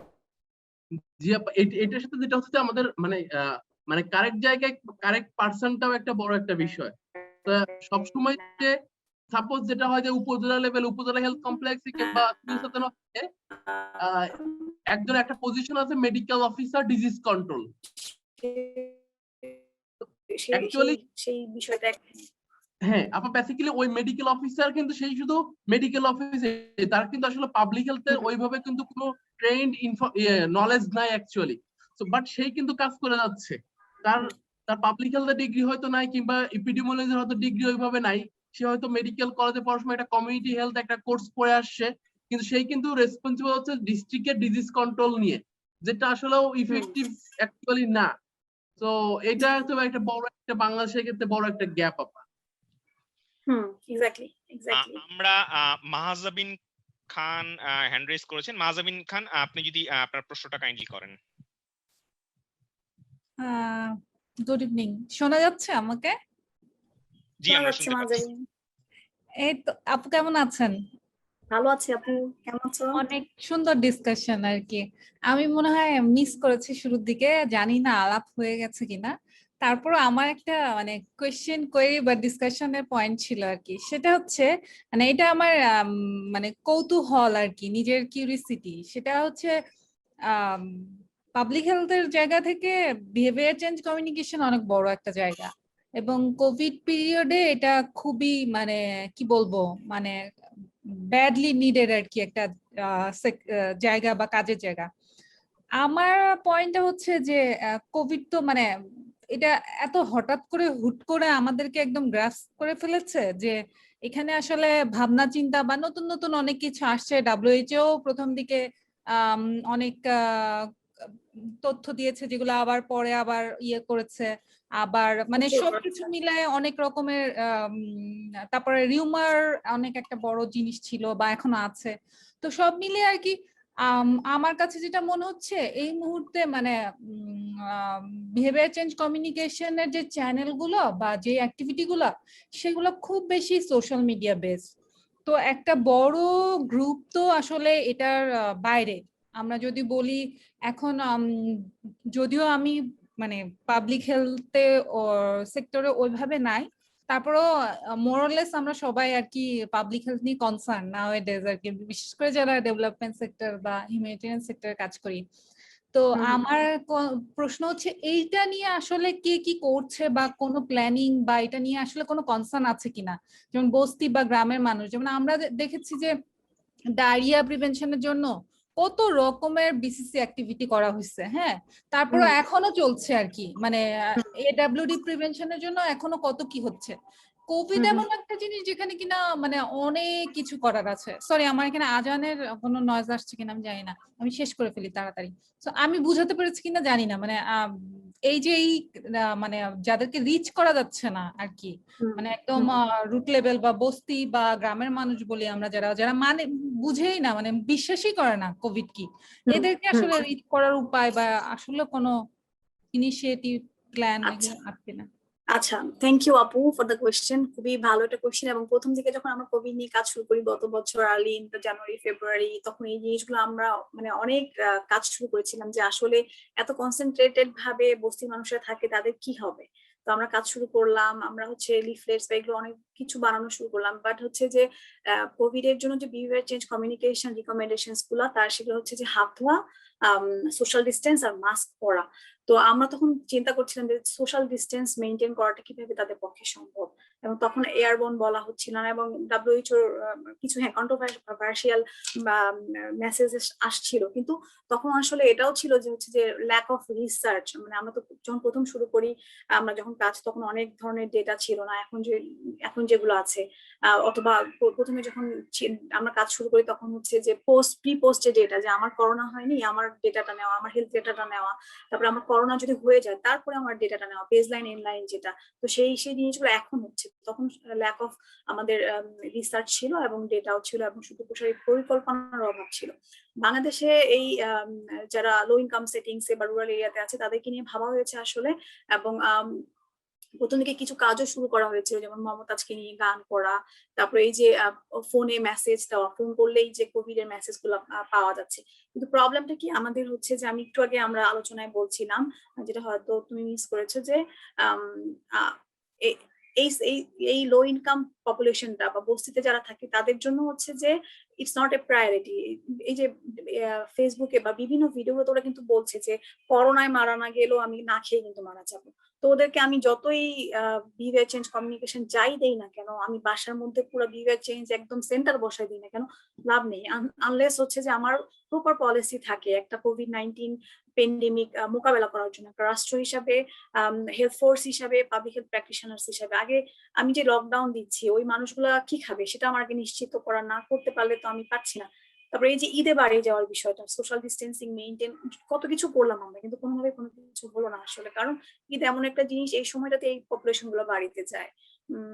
তার চেয়ে যদি আমরা হচ্ছে যে যে গাদাগাদি করে অনেক মানুষ তো মারাও গেল। হ্যাঁ, তো এটা একটা আমাদের সমস্যা আসলে, যে আমাদের অনেক সমস্যা আমরা জড়িত। আমি যদি অস্ট্রেলিয়ার কথা বলি, তারা হচ্ছে যে এত কিছু সুবিধার মধ্যে দিয়ে আছে, এবং তাদের জন্য COVID-19 প্যান্ডেমিকটা মোকাবেলা করা খুবই সহজ ছিল। ভৌগোলিক দিক দিয়ে তাদের চারপাশে হচ্ছে সমুদ্র, তারপর অর্থনৈতিক দিক দিয়ে তারা খুবই স্বাবলম্বী, এবং তাদের পপুলেশন অনেক কম, মানে এই এত গাদাগাদি বা এত ঘনত্ব নেই মানুষের। তো ওখানে ওরা কারফিউ পর্যন্ত দিয়েছে, এবং দে কুড ডু ইট।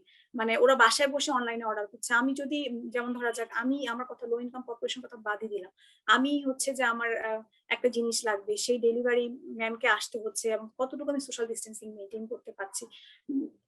অনেকের পক্ষে সম্ভব হয়, কিন্তু সবার আমাদের যে স্ট্যাটাস গুলো আমরা মেনটেন করে চলি আমাদের দেশে, সেটা ডিফিকাল্ট, আনলেস হচ্ছে যে আমাদের গভর্নমেন্টের সেই ধরনের সব সাপোর্ট গুলো থাকে।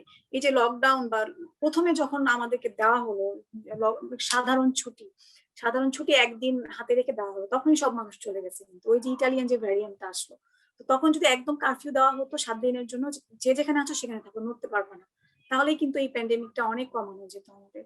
তো এগুলো আসলে সোহেলও একটু আগে আলোচনা করছিল, আমাদের হচ্ছে যে ডিসেন্ট্রালাইজেশনের প্রবলেম, প্রপার পারসন প্রপার জায়গায় নেই, ল্যাক অফ নলেজ আছে, ল্যাক অফ ফ্যাসিলিটিস আছে। তো সবকিছু মিলিয়ে নট শুধু বিহেভিয়ার চেঞ্জ কমিউনিকেশন আসলে আমাদের দেশের মানুষের জন্য একটু ডিফিকাল্ট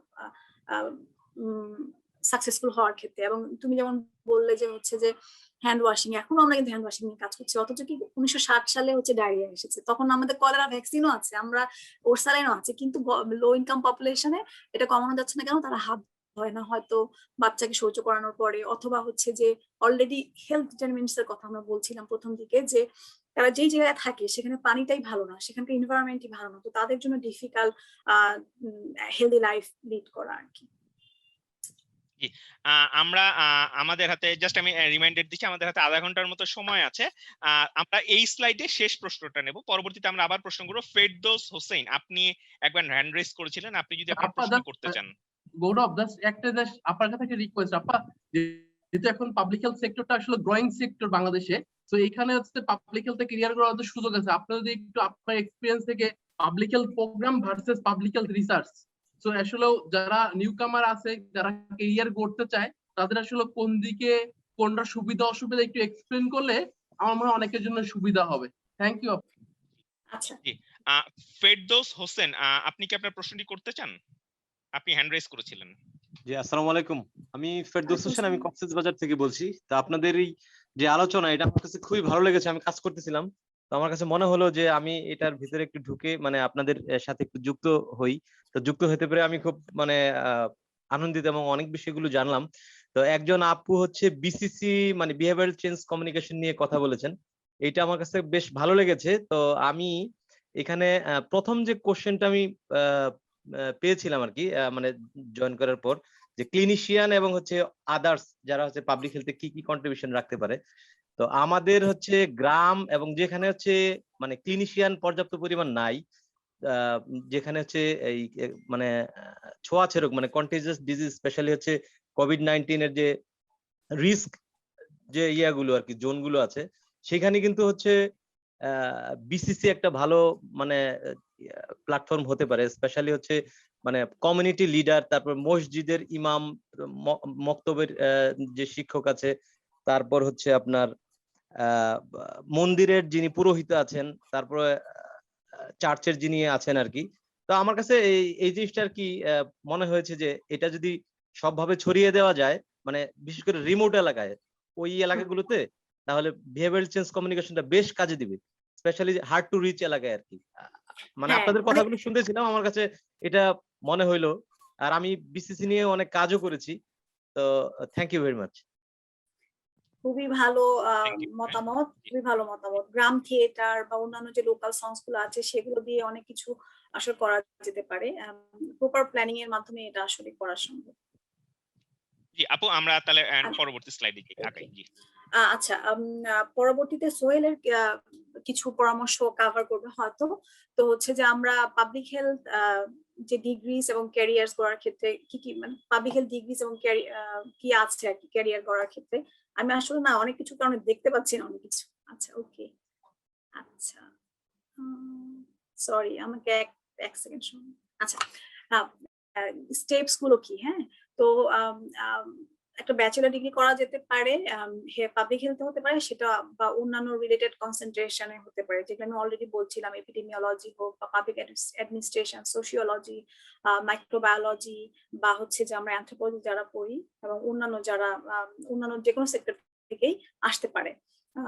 তারপরে একটা মাস্টার্স অফ পাবলিক হেলথ করা যেতে পারে, ওয়ার্ক এক্সপিরিয়েন্স নেওয়া যেতে পারে, এবং হচ্ছে যে প্রয়োজনে একটা ডক্টরেটও করা যেতে পারে। হ্যাঁ,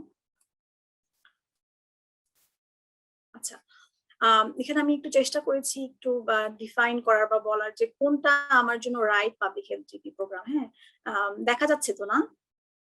আচ্ছা, ওকে। জি আমরা আচ্ছা, দেখতে যারা পাচ্ছি। মেডিকেল প্রফেশনাল, হ্যাঁ, এখানে একটা সিচুয়েশন দেওয়া আছে, আমি medical professional but I have only a little formal education in public health. I would like to get additional knowledge, but I'm not sure I want to get a master's degree. In that course, they would maybe একটা certificate course করলে হয়। যেমন আমি আগেও বলছিলাম যে already তাদের যে নলেজ গুলো থাকে হেলথ রিলেটেড, সেটা হচ্ছে যে অলরেডি ইনরিচ থাকে। তাদের হয়তো থিওরিটিক্যাল কিছু নলেজ বা গ্যাপ থাকতে পারে, যেমন সেটা হতে পারে রিসার্চের উপরে। হ্যাঁ, কিভাবে হচ্ছে যে যেটা আমরা অ্যানথ্রোপোলজি, সোশিওলজি বা আমরা যা স্ট্যাটিস্টিক্স পড়ে আসি, সার্ভে গুলো করা বা ইনডেপথ ইন্টারভিউ বা কোয়ালিটেটিভ ইন্টারভিউস করা, সেগুলো, এবং পার্টিকুলার হয়তো টার্মস অ্যান্ড আলাদা ডিজিজ প্যাটার্ন, এগুলো নিয়ে একটা সার্টিফিকেট কোর্স করতে পারে। সেগুলো নিয়ে আমি আবার পরবর্তীতে আসবো যে কোন কোর্সে কি কভার করা হয়।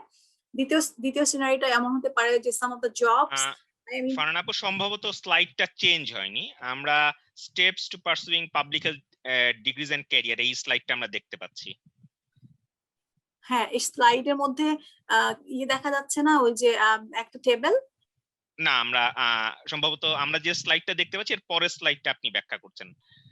এখন দেখা যাচ্ছে না, দেখা যাচ্ছে না। আপনি সম্ভবত স্ক্রিন শেয়ারটা অফ করে যদি আবার নতুন করে শেয়ার দেন, এটা হয়তো বা সলভ হতে পারে। হ্যাঁ, ওকে, আমি আবার দিচ্ছি। Sorry, that's the problem. হচ্ছে ইউতে কি বলে অনলাইন। আচ্ছা, ওকে।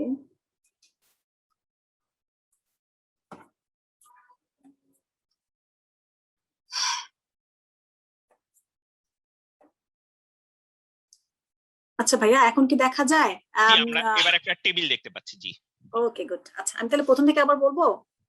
জি, একটু সুবিধা হয় আমাদের জন্য। আচ্ছা, মানে যারা মেডিকেল প্রফেশনাল যেমন আমরা বলছিলাম আগে, তাদের একটা ফর্মাল এডুকেশন পাবলিক হেলথের দরকার এডিশনাল নলেজের জন্য, কারণ বেসিক নলেজ যেগুলো তাদের তো আছেই।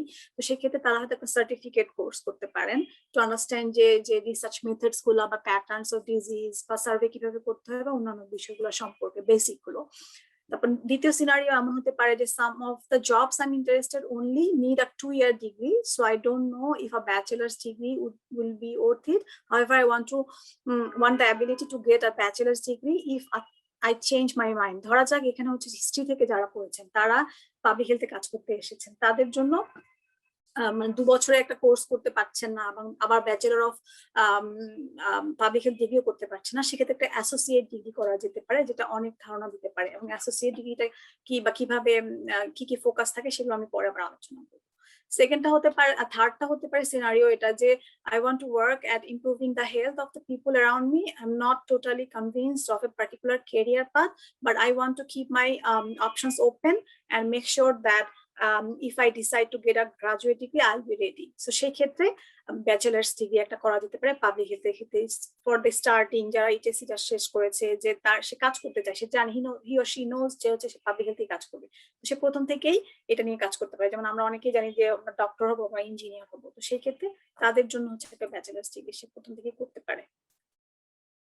তারপরে হচ্ছে যে এমন হতে পারে যে আরেকটা সিনারি হতে পারে যে কেউ একজন পাবলিক হেলথে কাজ শুরু করেছে। সরি, আবারও থামাচ্ছি, স্লাইড চেঞ্জ হয়নি। আমার মনে হয় আপনি স্লাইড শো না দিয়ে এমনি যদি দেখিয়ে যান হয়তো কোনো একটা সমস্যা হচ্ছে, আমরা স্লাইডটা আপডেট হয়নি। আমার মনে হয় টেবিলের জন্য এটা হচ্ছে কিনা, আই ডোন্ট নো। আচ্ছা আমি তাহলে সেকেন্ড, এবার কি দেখা যাবে? জি এবার এসছে, জি জি জি এসছে। এবার ঠিক আছে? জি দেখতে পাচ্ছি আমরা। জি তাহলে আমার টেবিলের ক্ষেত্রে প্রতিবার আমার ওই যে স্লাইড মোড না দিয়ে করতে হবে, আবার স্লাইড মোড দিতে।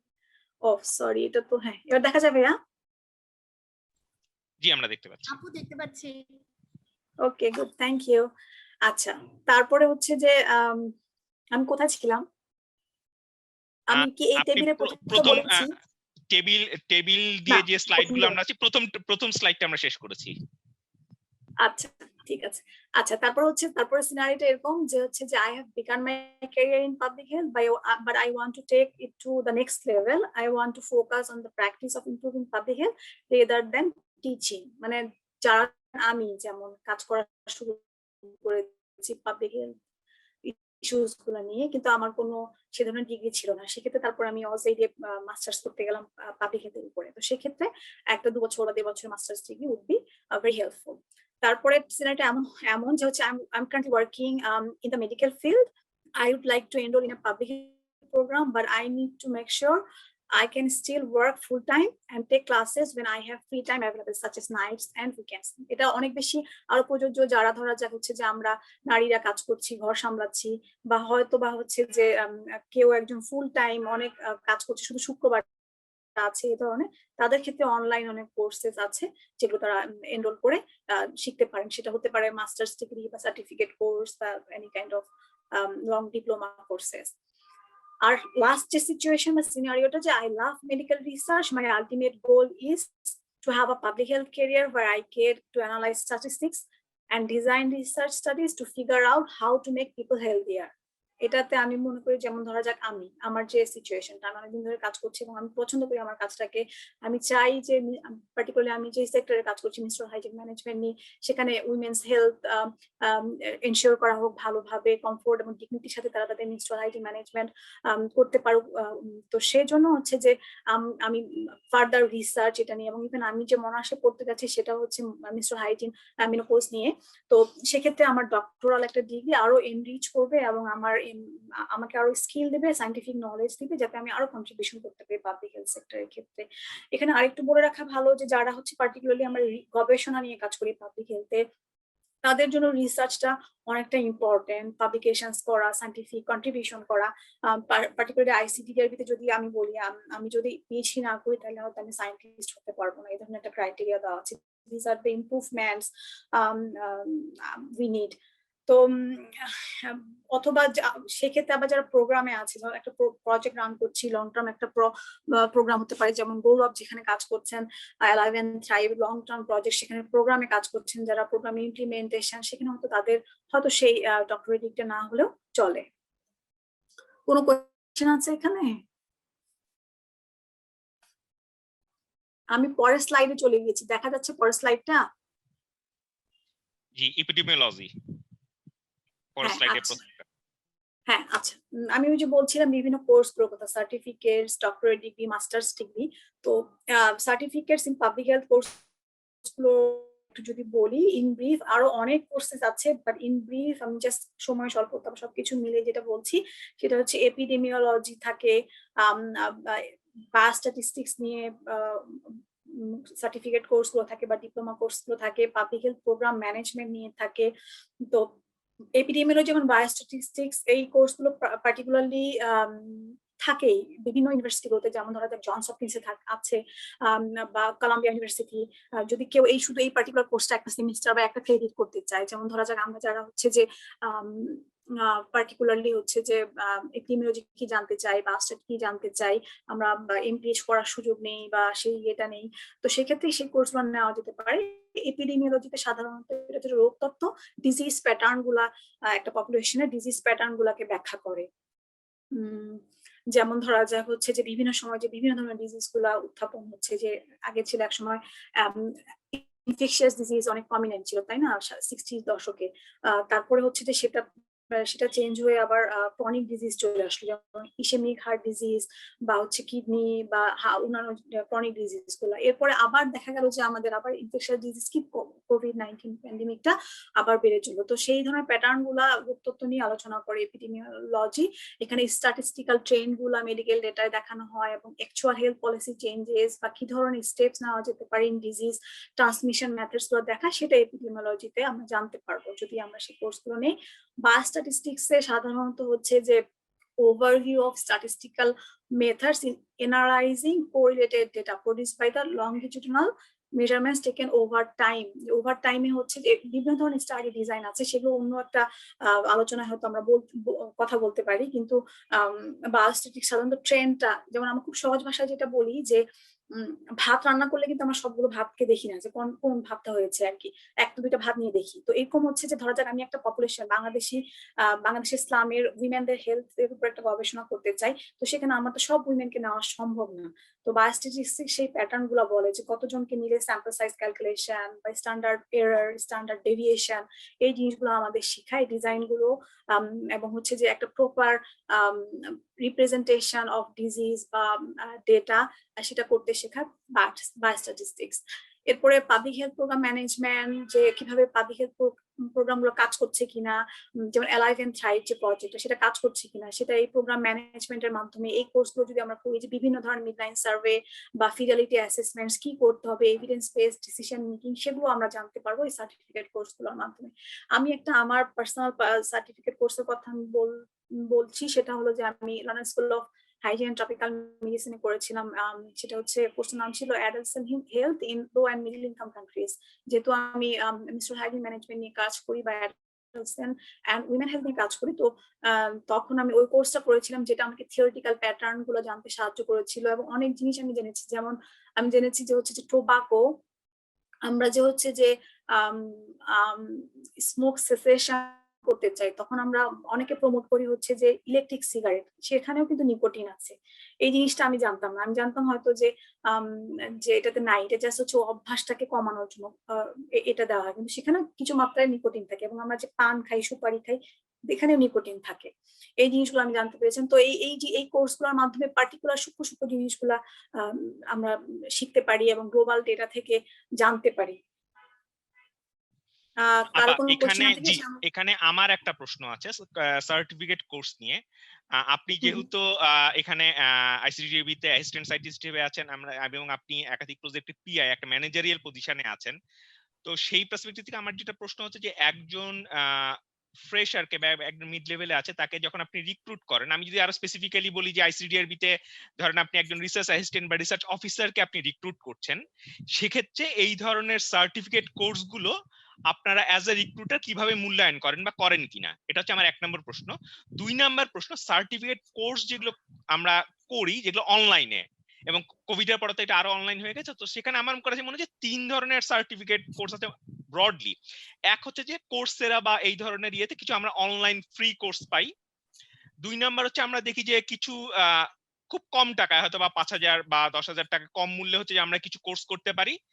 আর কিছু কোর্স যেগুলো খুবই হাইলি পেইড, যেমন আমার করার সৌভাগ্য হয়েছিল, কারণ আমার অর্গানাইজেশন আমাকে সেটা হয়তো বা $2,000 বা $3,000 আমাকে দিয়েছে, যার জন্য আমি সেই কর্নেল ইউনিভার্সিটি থেকে করতে পেরেছি।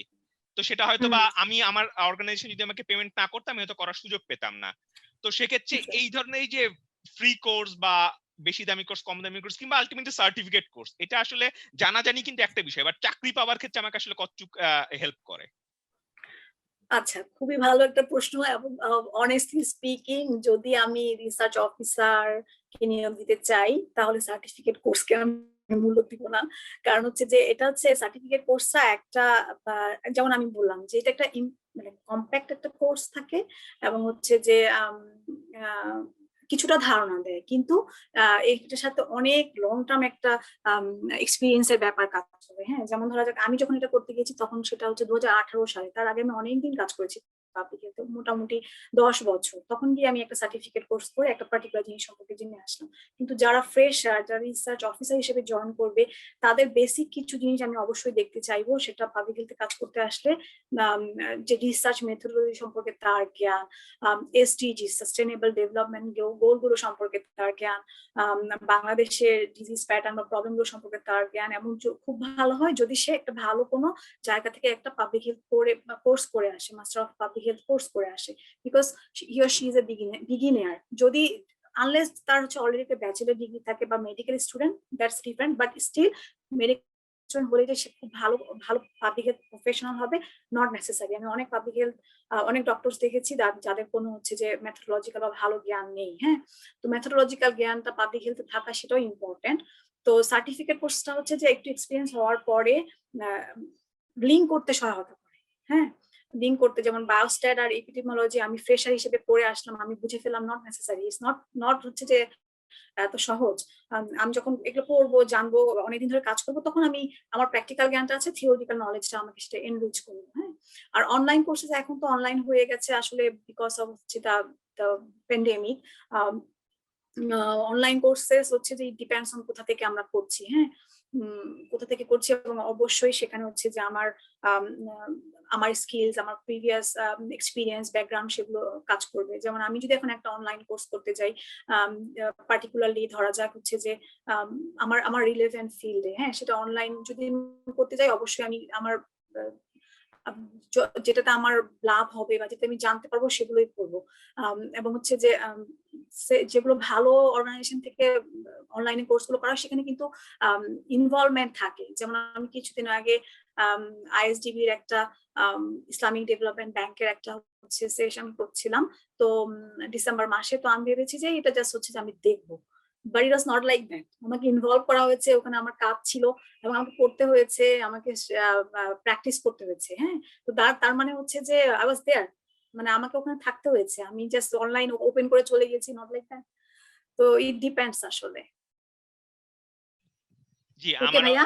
আমারও অভিজ্ঞতা একই, যে হচ্ছে সাপোজ কর্নেল ইউনিভার্সিটিতে যখন কোর্স করি, বিষয়টা এরকম অন্যান্য কোর্সের মতো না। সেখানে ডিসকাশন করতে হয়, প্রজেক্ট করতে হয়, তবে 2 সপ্তাহের 3 সপ্তাহের কোর্স, এর ভিতরে আপনি তারপরে হচ্ছে অনলাইন এক্সাম দিতে হয়। So totally different experience. জি, এবং আপনার সাথে পুরোপুরি একমত। একটা সার্টেন লেভেল এক্সপেরিয়েন্স গেইন করার পরে, যেহেতু আমি এখন এমএলই তে কাজ করছি, দেন ডেটা কোর্সগুলো তখন আমাকে লিংক করতে সহায়তা করে কোর্সগুলো। তাহলে আমরা আগাই। জি, অবশ্যই। আচ্ছা আচ্ছা, এই স্লাইডটা কি দেখা যায়? আমরা আগের স্লাইডেই আছি, আগের স্লাইডেই আছি। আচ্ছা, এবার দেখা যায়? ডিগ্রি পাবলিক হেলথ দেখা যায়? জি, এবার হ্যাঁ, আপডেট দেখা যায়। আচ্ছা, জি জি। হ্যাঁ, দেখা যাচ্ছে। ওকে, তাহলে হচ্ছে যে অ্যাসোসিয়েট ডিগ্রি যেটা আমি বলছিলাম, এটাও মোটামুটি একটা ধরুন 6 মাসের বা ডিপ্লোমা কোর্সের মতো হয়ে থাকতে পারে। এখানে হচ্ছে যে বিভিন্ন কোর্স আছে, তার মধ্যে আমি পাবলিক হেলথ কমিউনিটি সার্ভিসেস, সাধারণত ওই যে আমি বলছিলাম যে ডক্টররা এই ধরনের কোর্সগুলো হয়তো একটা আন্ডারস্ট্যান্ডিং নেওয়ার জন্য করে থাকতে পারেন। তো সেখানে পাবলিক হেলথ কমিউনিটি সার্ভিসেস এর ক্ষেত্রে জার্নালিং ফ্যাক্টরস গুলো, যেগুলো এফেক্টিভনেস পাবলিক হেলথ ইন্টারভেনশনের জন্য প্রয়োজন হয়, সেগুলা কিভাবে ইথিক্যাল ইস্যুস গুলা, মোরাল ইস্যুস গুলো আন্ডারস্ট্যান্ড করতে সহায়তা করে, হুইচ ইজ ভেরি ইম্পর্টেন্ট। যেমন অনেক আগে যখন হচ্ছে যে যেমন ধরা যাক যে ক্লোরোফর্মের ব্যবহার বা ডেলিভারি করানোর ক্ষেত্রে যখন পড়ানো হতো, বা ব্ল্যাকদের নিয়ে এসে যে হচ্ছে জোরপূর্বক তাদের শরীরের উপর বিভিন্ন এক্সামিন করে করানো হতো, সেগুলো কিন্তু এখন আর নেই, তাই না? সেই ইথিক্যাল ইস্যুস গুলো অনেক কোর্স থাকে, NIH সার্টিফিকেট গুলো করতে হয়, যারা আমরা রিসার্চ করি পাবলিক হেলথে তাদেরকে সেই অনলাইনে এক্সাম দিতে হয়, পাস করে সেটা একটা ওরা সার্টিফিকেট নাম্বার দেয়, সেগুলো দিয়ে আমাদের যখন আমরা ইনস্টিটিউশনাল রিভিউ বোর্ডে কোনো একটা প্রোটোকল জমা দিতে যাই, আমি কাজ করব, সেই সার্টিফিকেট ওরা চায় যে সেটা ভ্যালিডিটি থাকে 2 বছর, আবার আমার নতুন করে বসতে হয়।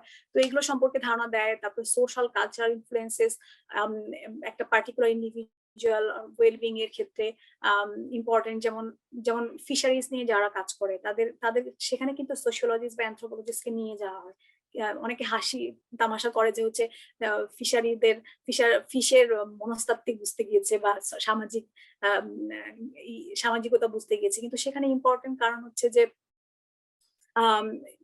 কালচারাল বিলিফস গুলো না জানলে তো একটা ভালো পাবলিক হেলথ ইন্টারভেনশন দেওয়া যাবে না। এরপর আছে হেলথ এডুকেশন, যেগুলো আমরা অলরেডি আলোচনা করছিলাম যে বিহেভিয়ার চেঞ্জ আপু একটু আমাদের তো খুব বেশি সময় নেই, হয়তো বা 15 থেকে 20 মিনিটের মতো আছে, যেগুলো একটু যদি এই পার্টটা যদি একটু শর্ট করা যায়। জি ওকে। আচ্ছা, এরপর আছে হেলথ এডুকেশন, হেলথ ইন্টারভেনশন, সেগুলো ওই যে কিভাবে হচ্ছে মিটিগেট করা যায় ডিজিজ গুলো, এবং কিভাবে আরো সাকসেসফুল ইন্টারভেনশন করা যায়, লার্নিং থেকে ইন্টারেক্টিভ স্ট্র্যাটেজিতে করা যায়, সেগুলো নিয়ে অ্যাসোসিয়েট ডিগ্রিজ গুলো হতে পারে। এরপরের স্লাইডটা কি দেখা যাচ্ছে? জি আপডেট হয়েছে। ব্যাচেলর ডিগ্রি,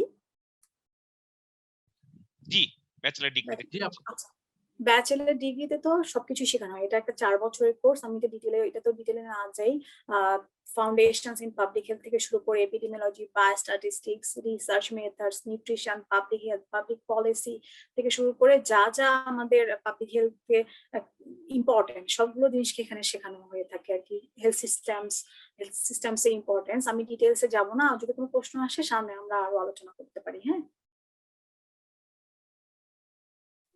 কারণ কয়েকটা স্লাইড আরো আছে। আচ্ছা, এরপর থেকে আপডেট হলো মাস্টার্স ডিগ্রি। জি আচ্ছা, মাস্টার্স ডিগ্রিতেও হচ্ছে যে একটা কম্প্যাক্ট ধারণা দেওয়া হয়, সেটা হতে পারে 1 বছরের, 1.5 বছরের বা 2 বছরের, অনেক সময় রিসার্চ বেসড হয়, অনেক সময় কোর্স ওয়ার্কও হয়। এটা ডিপেন্ড করে the nature of the universities course বা স্কুলস কোর্স।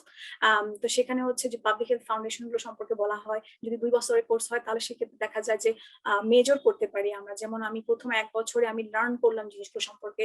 আমি যদি আমার অস্ট্রেলিয়া আওয়ার্স এবং ইউনিভার্সিটি অফ মেলবোর্নে এক্সপিরিয়েন্স দেই, শেয়ার করি, তাহলে প্রথম বছরে আমাদের ফাউন্ডেশনস গুলো শিখতে হয়েছে, এপিডেমিওলজি, বায়োস্ট্যাটিস্টিক্স অবশ্যই শিখতে হয়েছে, কারণ সেটা বাইবেল ছিল কাইন্ড অফ।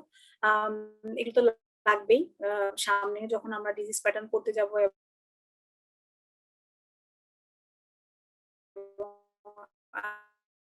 রিসার্চ করতে যাব, কোয়ালিটেটিভ রিসার্চও আমাদের শিখতে হয়েছে। তারপরে হচ্ছে যে সেগুলো সম্পর্কে কোর্স ছিল। ফাইনাল ইয়ারে গিয়ে অপরচুনিটি ছিল ইন্টার্ন করার, অথবা হচ্ছে একটা প্রজেক্ট করার, অথবা হচ্ছে যে ডেটা অ্যানালাইসিস করার, কারণ এই জিনিসগুলো আমাদের পরবর্তীতে করতে হবে। তো ইন্টার্ন করলে যেটা হয়, সাধারণত আমার একটা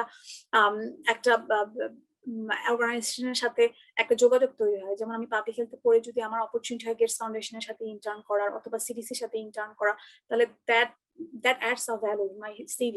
তো সেটা করার অপরচুনিটি ছিল।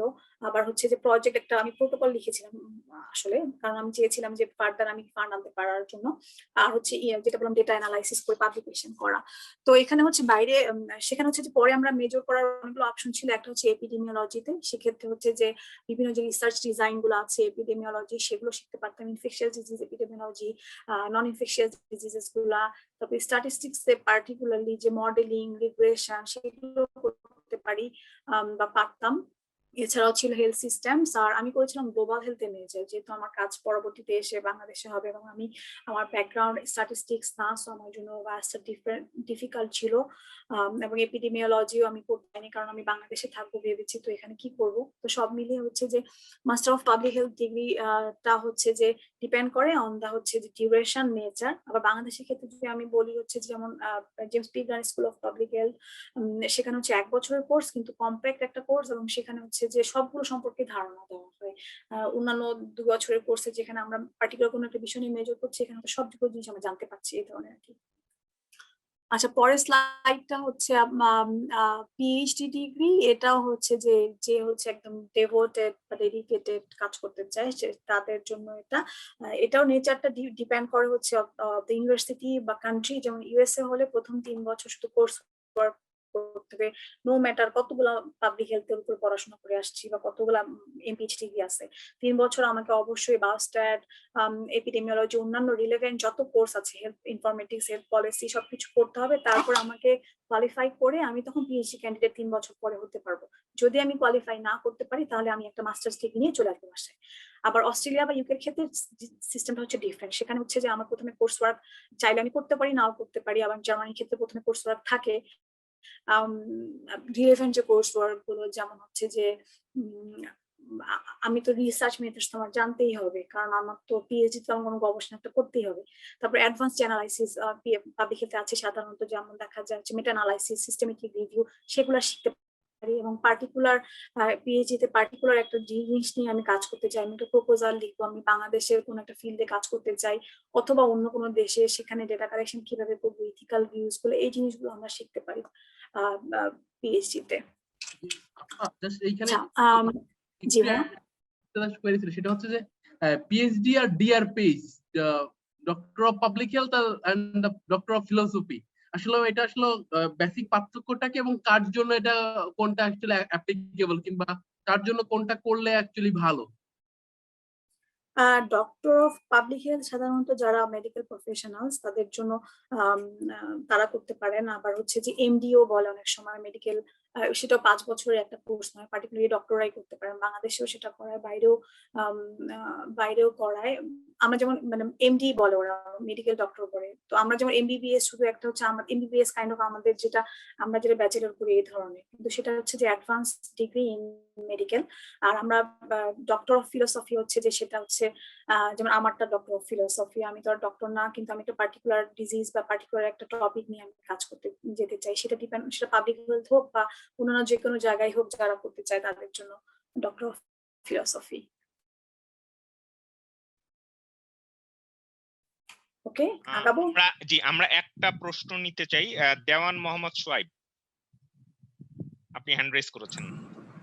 আসসালামু আলাইকুম আপু, আমি সোয়াইব বলছিলাম আইসিডিআরবি থেকে। আমি হচ্ছে মাহবুবের সাথে কাজ করছি এখন।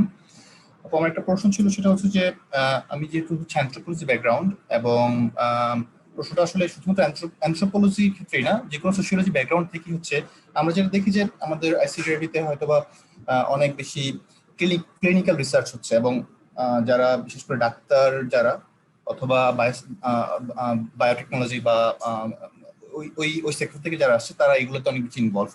সেক্ষেত্রে আমি জানতে চাচ্ছিলাম যে আমাদের অ্যানথ্রোপোলজি থেকে বা সোশ্যাল সায়েন্স ব্যাকগ্রাউন্ড থেকে ওইখানে যাওয়ার স্কোপ কতটুকু, নাম্বার 1। নাম্বার 2 হচ্ছে যে আদৌ যাওয়ার কোনো প্রয়োজনীয়তা আছে কিনা, বা মানে আমাদের এটার মার্কেটেবিলিটি কতটুকু। ভাইয়া আরেকবার রিপিট করবেন প্লিজ, আমি সরি বলতে চাচ্ছিলাম হচ্ছে যে অ্যানথ্রোপোলজি ব্যাকগ্রাউন্ড থেকে অথবা সোশ্যাল সায়েন্স ব্যাকগ্রাউন্ড থেকে ক্লিনিক্যাল রিসার্চ সেক্টরে যাওয়ার স্কোপ কতটুকু, বা আদৌ কোনো প্রয়োজনীয়তা আছে কিনা, বা মার্কেটেবিলিটি কতটুকু। আচ্ছা, ক্লিনিক্যাল রিসার্চে যাওয়া, এটা হচ্ছে যে আমি যেটা বলছিলাম, ইটসেলফ দ্য টপিক সম্পর্কে ধরা যাক হচ্ছে যে ক্লিনিক্যাল রিসার্চের ক্ষেত্রে যদি কোহোর্ট অ্যানালাইসিস হয়, আপনার যদি সেটা সম্পর্কে ধারণা থাকে এবং সেই মেথডস গুলো সম্পর্কে আপনি জানেন, তাহলে হচ্ছে যে ইফ ইউ আর কনফিডেন্ট, আপনি তো অবশ্যই সেটাতে এগিয়ে যেতে পারেন, এবং বাকিটা পড়াশোনার মাধ্যমে হয়তো হতে পারে। যেমন হচ্ছে যে জন্ডিস নিয়ে কাজ করা বা হচ্ছে মিনস্ট্রুয়াল হেলথ, আমি হাইজিন নিয়ে কাজ করছি, হেলথেরও একটা ব্যাপার আছে, এন্ডোক্রাইনোলজি, এই বিষয়গুলো সম্পর্কে আমার জ্ঞান কম। কিন্তু আপনি যদি এমন হয় যে নট নেসেসারি, অনেকগুলো ফান্ডার্স আছে যারা দেখে না যে হচ্ছে যে আপনি কি ডক্টর কিনা আপনি ফান্ড দেওয়ার ক্ষেত্রে। হ্যাঁ, তো আপনার যদি একটা ইনোভেটিভ আইডিয়া থাকে, সেক্ষেত্রে আপনি তো ডক্টরদের ইনভলভ করতেই পারেন। সো সেই কনফিডেন্সটা থাকা, সেই পড়াশোনার মাধ্যমে এগিয়ে নিয়ে যাওয়া, আপনার সাথে যদি ডক্টররা থেকে, ফিজিশিয়ানস থাকে, তারা আপনাকে হেল্প করবে অবশ্যই। আমার ক্ষেত্রে যেমন আমি যখন মেনস্ট্রুয়াল হেলথ সম্পর্কে আমার আইডিয়া খুব কম, কারণ আমি তো ডক্টর না, করতে হয়েছে, এবং আমার সাথে ডক্টররা ছিলেন যাদেরকে আমি সুপারভাইজ করেছি, তারা আমাকে হেল্প করতেন। বাট আমার যে মেথোডোলজিক্যাল আন্ডারস্ট্যান্ডিং সেটা বা প্রোগ্রাম ইমপ্লিমেন্টেশন বা পাবলিক হেলথ সম্পর্কে দখল, সেটা হয়তো আমাকে সাকসেসফুল করতে হতো, সহায়তা করতে পারে বা করেছে।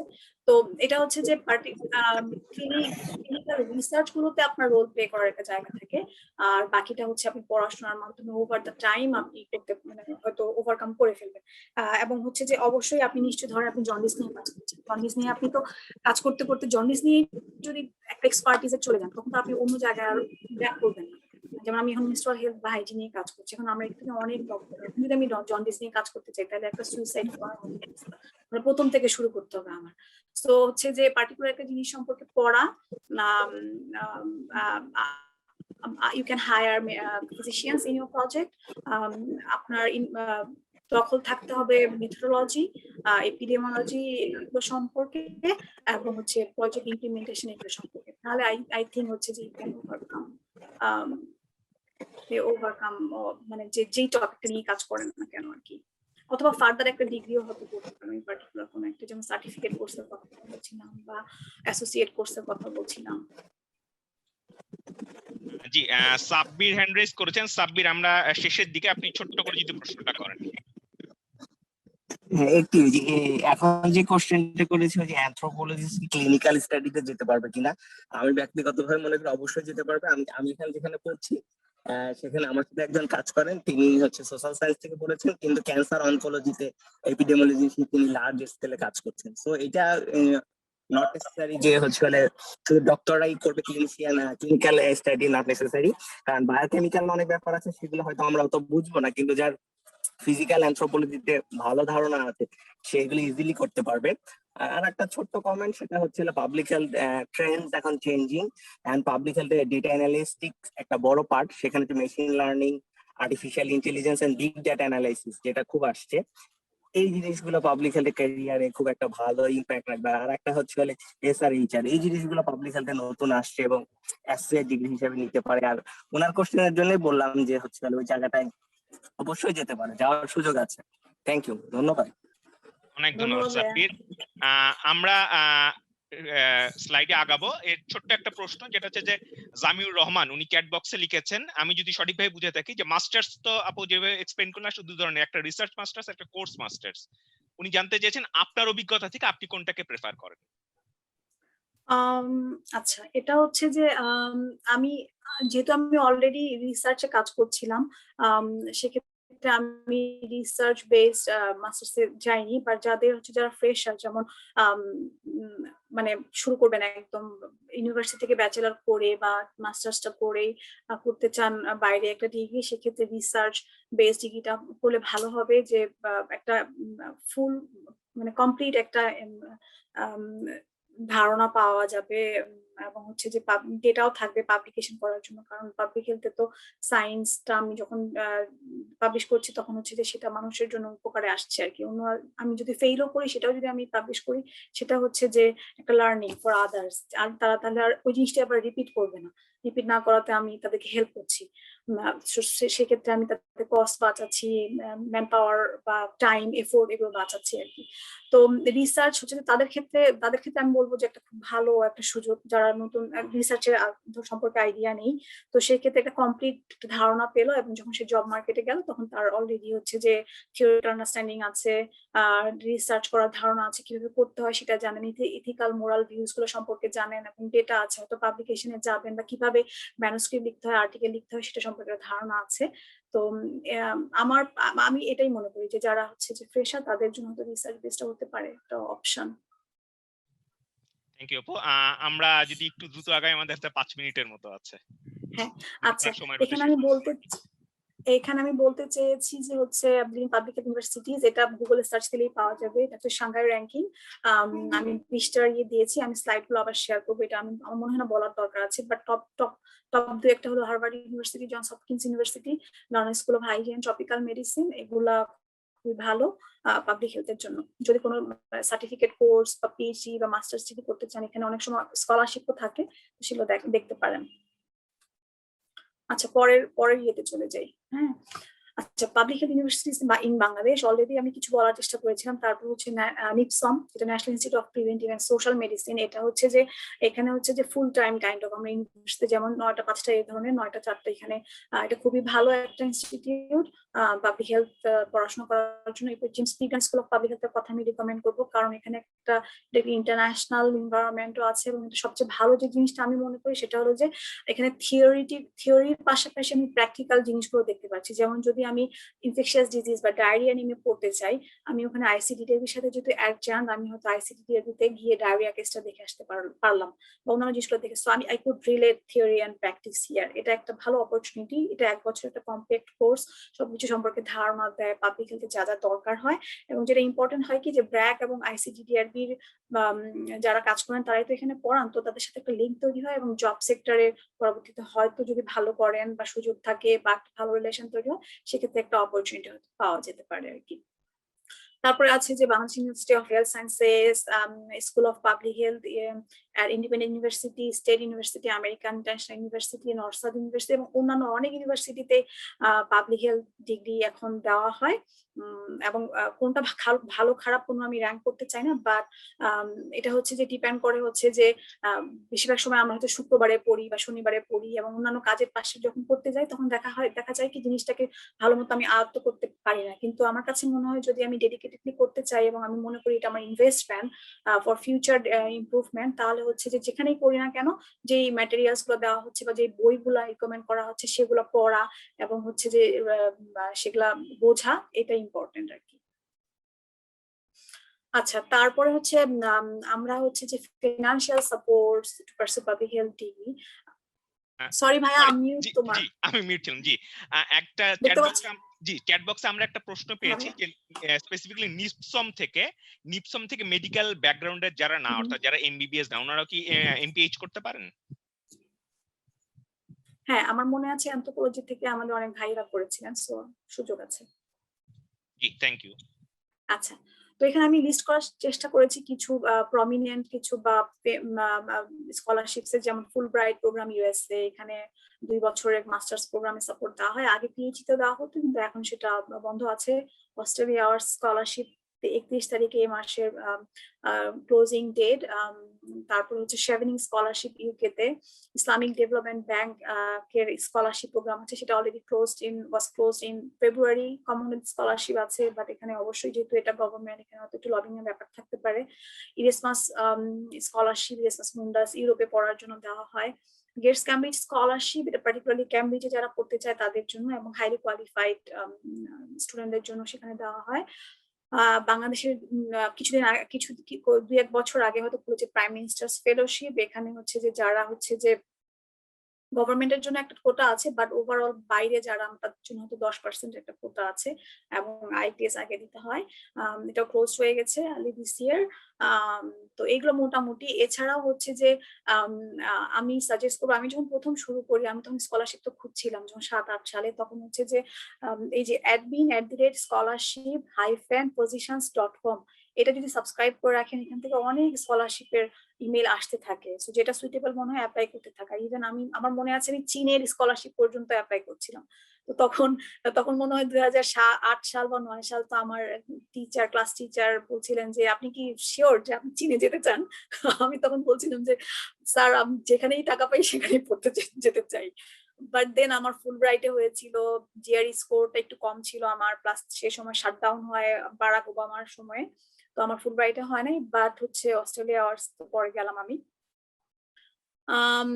এরপরে হচ্ছে যে মিনিস্ট্রি অফ এডুকেশন ওয়েবসাইট, আমি এখানে লিঙ্ক দিয়েছি, সেটাতে কিপ অ্যান আই। ওখানে হচ্ছে যে মন্ডুকাগাসো বা অন্যান্য যে গভর্নমেন্ট স্কলারশিপস গুলোর অনেক নোটিফিকেশন আসতে থাকে। এছাড়াও আমি বলবো যে ডিফারেন্ট যে হাই কমিশনস গুলো, এম্বাসিস ওয়েবসাইট গুলো আছে, সেখানে দেখবেন যেমন ইন্ডিয়ান হাই কমিশনে প্রচুর স্কলারশিপ বা শর্ট কোর্স বা বিভিন্ন ধরনের কোর্সের অ্যানাউন্সমেন্ট দেওয়া হয়। হ্যাঁ, আচ্ছা, আমরা কি আগাবো? জি, জি, আমরা আগাই। আচ্ছা, আমার মনে হয় এগুলো আমি ডিটেইলে না যাই, কারণ হচ্ছে যে সময় হবে, ডিসকাশন করলে ভালো হয়। তো এখানে হচ্ছে যে আমি লিস্ট করার চেষ্টা করেছি যে কম্পোনেন্টস যেটা হচ্ছে successful public health career pursue করতে সাহায্য করে। এখানে স্কিলস, টুলস এন্ড টেকনোলজি খুবই ইম্পর্টেন্ট। স্কিলস এর মধ্যে অ্যানালিটিক্যাল অ্যাসেসমেন্ট স্কিল, যেখানে কিভাবে হচ্ছে যে একটা কমিউনিটি আইডেন্টিফাই করা, ডিটারমাইন করা, ডেটা অ্যাসেস করা, কমিউনিটি হেলথকে কি ধরনের নিড আছে সেটা দেখা। তারপর হচ্ছে policy development, programme planning skill. আমি একটা কাজ করলাম, যেমন ধর মিনস্ট্রুয়াল হাইজিন নিয়ে আমি উদাহরণ দিচ্ছি বারবার, সেটা নিয়ে আমি কাজ করছি। হ্যাঁ, তো এখানে নিডটা হচ্ছে পলিসি লেভেলে, বা আমি স্কেল আউট যদি না করতে পারি, আমি ছোট ছোট রিসার্চের মধ্যে বন্দী থাকবো, বা এই জিনিসগুলোতে হচ্ছে যে ভালো জিনিসগুলো মানে স্কেল আউট করা সম্ভব হবে না। তো যদি আমরা হচ্ছে যে কিভাবে হচ্ছে হেলথ প্ল্যানিং থেকে ফ্রম দ্য বিগিনিং অবজেক্টিভস এগুলো জানি, এবং হেলথ মিনিস্ট্রি বা রিলেভেন্ট মিনিস্ট্রিগুলোর সাথে কাজ করি, লবি করি, অ্যাডভোকেসি করি, পলিসি ডেভেলপমেন্ট বা স্ট্র্যাটেজি ডেভেলপমেন্টের ক্ষেত্রে সহায়তা রাখতে পারি আর কি, সেক্ষেত্রে স্কেল আউট করাটা সম্ভব হয়। Communication skills very important. ইংলিশে খুব ভালো হওয়া, এবং খুব ভালো হয় যদি আমরা আরো কয়েকটা ল্যাঙ্গুয়েজ জানি, যেমন স্প্যানিশ, তারপরে ল্যাটিন বা জার্মান। এই ল্যাঙ্গুয়েজ গুলো হয় কি, যদি আমি ইন্টারন্যাশনাল অপরচুনিটিস খুঁজতে যাই, তখন দেখা যায় যে এই ল্যাঙ্গুয়েজ গুলো যদি আমি জানি, অলওয়েজ প্রসেসে শেখানো হয়, আপনাদের যদি সময় থাকে আপনারা শিখে নিতে পারেন। তাহলে যেটা সুবিধা হয় কি, যে হচ্ছে আপনার জন্য বেড়ে যায়, আপনার কাজের ক্ষেত্রটা বেড়ে যায়। এবং ইভেন কি হচ্ছে যে আপনার জাতিসংঘ থেকে অনেক সময় ইন্টারপ্রেটার বা এগুলো চাওয়া হয়, যেখানে হচ্ছে যে আপনার এই ল্যাঙ্গুয়েজ গুলো জানা থাকলে অনেক লাভ হবে। আবার জার্মান যদি জানা থাকে, জার্মানিতে টিউশন ফি লাগে না। তো জার্মান জানা থাকলে হচ্ছে যে আপনি যদি যান, হয়তো আপনি সার্ভাইভ সামহাউ স্কলারশিপ না পেলেও করে, টিউশন ফি যেহেতু লাগছে না আপনার, আপনি একটা কোর্স বা একটা মাস্টার্স বা একটা পিএইচডি করতে পারেন। আর ইংলিশে অবশ্যই প্রফিসিয়েন্সি লাগবে, কারণ হচ্ছে যে আপনার ফান্ড রেজ করা বলেন, বা হচ্ছে যে আপনার অবশ্যই তো কোলাবরেটরদের সাথে কাজ করতে হবে, বিদেশিদের সাথে কাজ, মানে ফরেনারদের সাথে কাজ করতে হবে, ফান্ড রাইজ করতে হবে, গ্রান্ট লিখতে হবে, ম্যানুস্ক্রিপ্ট লিখতে হবে। তো সেক্ষেত্রে ইংলিশ স্কিলটা খুবই ইম্পর্টেন্ট, এটা আপনাকে অনেক দূর এগিয়ে নিয়ে যায়। বাংলাদেশে আমাদের একটা বড় প্রবলেম হচ্ছে যে আমাদের ইংলিশে একটু আমাদের ব্যারিয়ার আছে। এটা যদি আমরা একটু যত্ন নিতে পারি, আমরা যদি আয়নার সামনেও দাঁড়িয়ে কথা বলি ইংলিশে, আমি যেটা যখন আমি প্রথম শুরু করি, আমি সরি আমি পার্সোনাল এক্সপিরিয়েন্স গুলো বলছি, তাহলে আমার মনে হয় যে আপনাদের কাজে আসবে। আমি জায়গাতে যখন কাজ শুরু করি, তখন আমি ইন্টারপ্রেটার প্লাস আমি ট্রান্সলেট করতাম ওদের বাংলাদেশি যে প্রজ্ঞাপন গুলো, ওগুলো খুবই একদম কঠিন। তো প্রথমে কষ্ট হতো। তো তখন আমার অনেক ডিকশনারি পড়তে হয়েছে, দেখতে হয়েছে। তো ওই সময় আমার ইংলিশের যে ভোকাবুলারি গুলো বেড়েছে, এবং আমি আমার পার্টনারের সাথে আমরা ইংলিশে কথা বলতাম, ভুল হতো যাই হতো বলতাম, এবং আয়নার সামনে দাঁড়িয়ে বলতাম, কারণ বলতে হবে, না বললে মানে ভালো বলতে পারতে হবে, ভালো লিখতে পারতে হবে, এই দুইটা জিনিসই খুব ইম্পর্টেন্ট। কালচারাল কম্পিটেন্সি স্কিলস, এটা হচ্ছে যে ওই যে মানে ডিফারেন্ট হচ্ছে যে culture, different individual, different population সম্পর্কে রেসপেক্ট থাকা, তাদের সম্পর্কে জানা। এটা মোটামুটি আমরা যারা অ্যানথ্রোপোলজিতে বা সোশ্যালজিতে পড়ি, তারা বা রিসার্চে আছি, গবেষণা, তারা হয়তো মোটামুটি আমরা এটা পারি বা জানি। আচ্ছা, পরেরটা হচ্ছে community dimensions of practice skill, তারপর public health science skill, financial planning management skill, leadership systems and thinking skill. আচ্ছা, এই জিনিসগুলো হচ্ছে যে ফাইন্যান্সিয়াল কথা তো আমি আগে বলছিলাম, যে হচ্ছে যে বাজেট, আপনি যখন একটা প্রপোজাল লিখবেন তখন তো আপনার বাজেট দিতে হবে। যখন ফান্ডিং এর জন্য, ফান্ডিং $1 লাখ আপনার একটা কল আছে, সেখানে আপনি ফান্ড দিতে গেলেন, আপনি শুধু $1 লাখ বললেই তো আর ওখানে হবে না। ওখানে আপনার পার্সোনাল স্যালারিতে কত টাকা দিতে হবে, তারপর আপনি ইন্টারভেনশনে কত টাকা যাবে, আপনার ওভারহেড আছে কিনা, এই জিনিসগুলো আপনার জানতে হবে।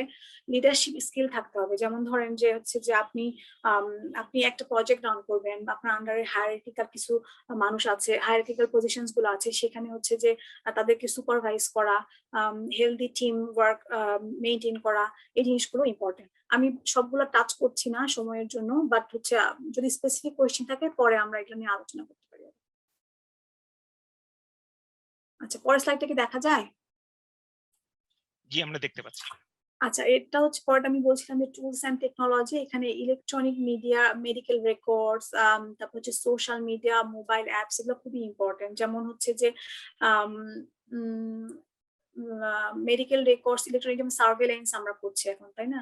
সার্ভেলেন্সের ক্ষেত্রে মেডিকেল রেকর্ডস গুলা, বা হচ্ছে যে এখন হচ্ছে আগের মতো তো আর ওই যে খাতায় লিখে আর হচ্ছে না সবকিছু, তাই না? এখানে হচ্ছে ডেটা আমাদের পাঠাতে হচ্ছে ন্যাশনালি, সেন্ট্রালি ডেটা পাঠাতে হচ্ছে। অথবা যদি আমি স্কুলের ক্ষেত্রে বলি, যে হচ্ছে যে এখন আমরা SMS করছি বা ফিঙ্গারপ্রিন্ট ডিভাইস গুলা ইউজ করছি টু রেকর্ড হচ্ছে যে ডেটা। হ্যাঁ, তো বা মোবাইলে বা হ্যান্ডহেল্ড ডিভাইসে, তো সেগুলো সম্পর্কে জ্ঞান থাকা, সোশ্যাল মিডিয়া, টুইটার হোক বা লিঙ্কডইন হোক বা ফেসবুক হোক, পার্টিকুলারলি টুইটার অ্যান্ড লিঙ্কডইনটা খুবই ইম্পর্টেন্ট। এবং টুইটারের ক্ষেত্রে আমাদের এক্সপিরিয়েন্স এমন আছে যে টুইটার থেকে কল পেয়ে আমরা ফান্ড রেজ করেছি, এরকম অভিজ্ঞতা আছে। বা লিঙ্কডইনে আপনার প্রফেশনাল যে অ্যাচিভমেন্টস গুলো যত দিবেন তত আপনার এমপ্লয়ারও দেখতে পাচ্ছে আপনাকে, আপনার অ্যাট এ গ্ল্যান্স আপনার প্রোফাইলটা একটা প্রফেশনাল প্রোফাইল থাকছে।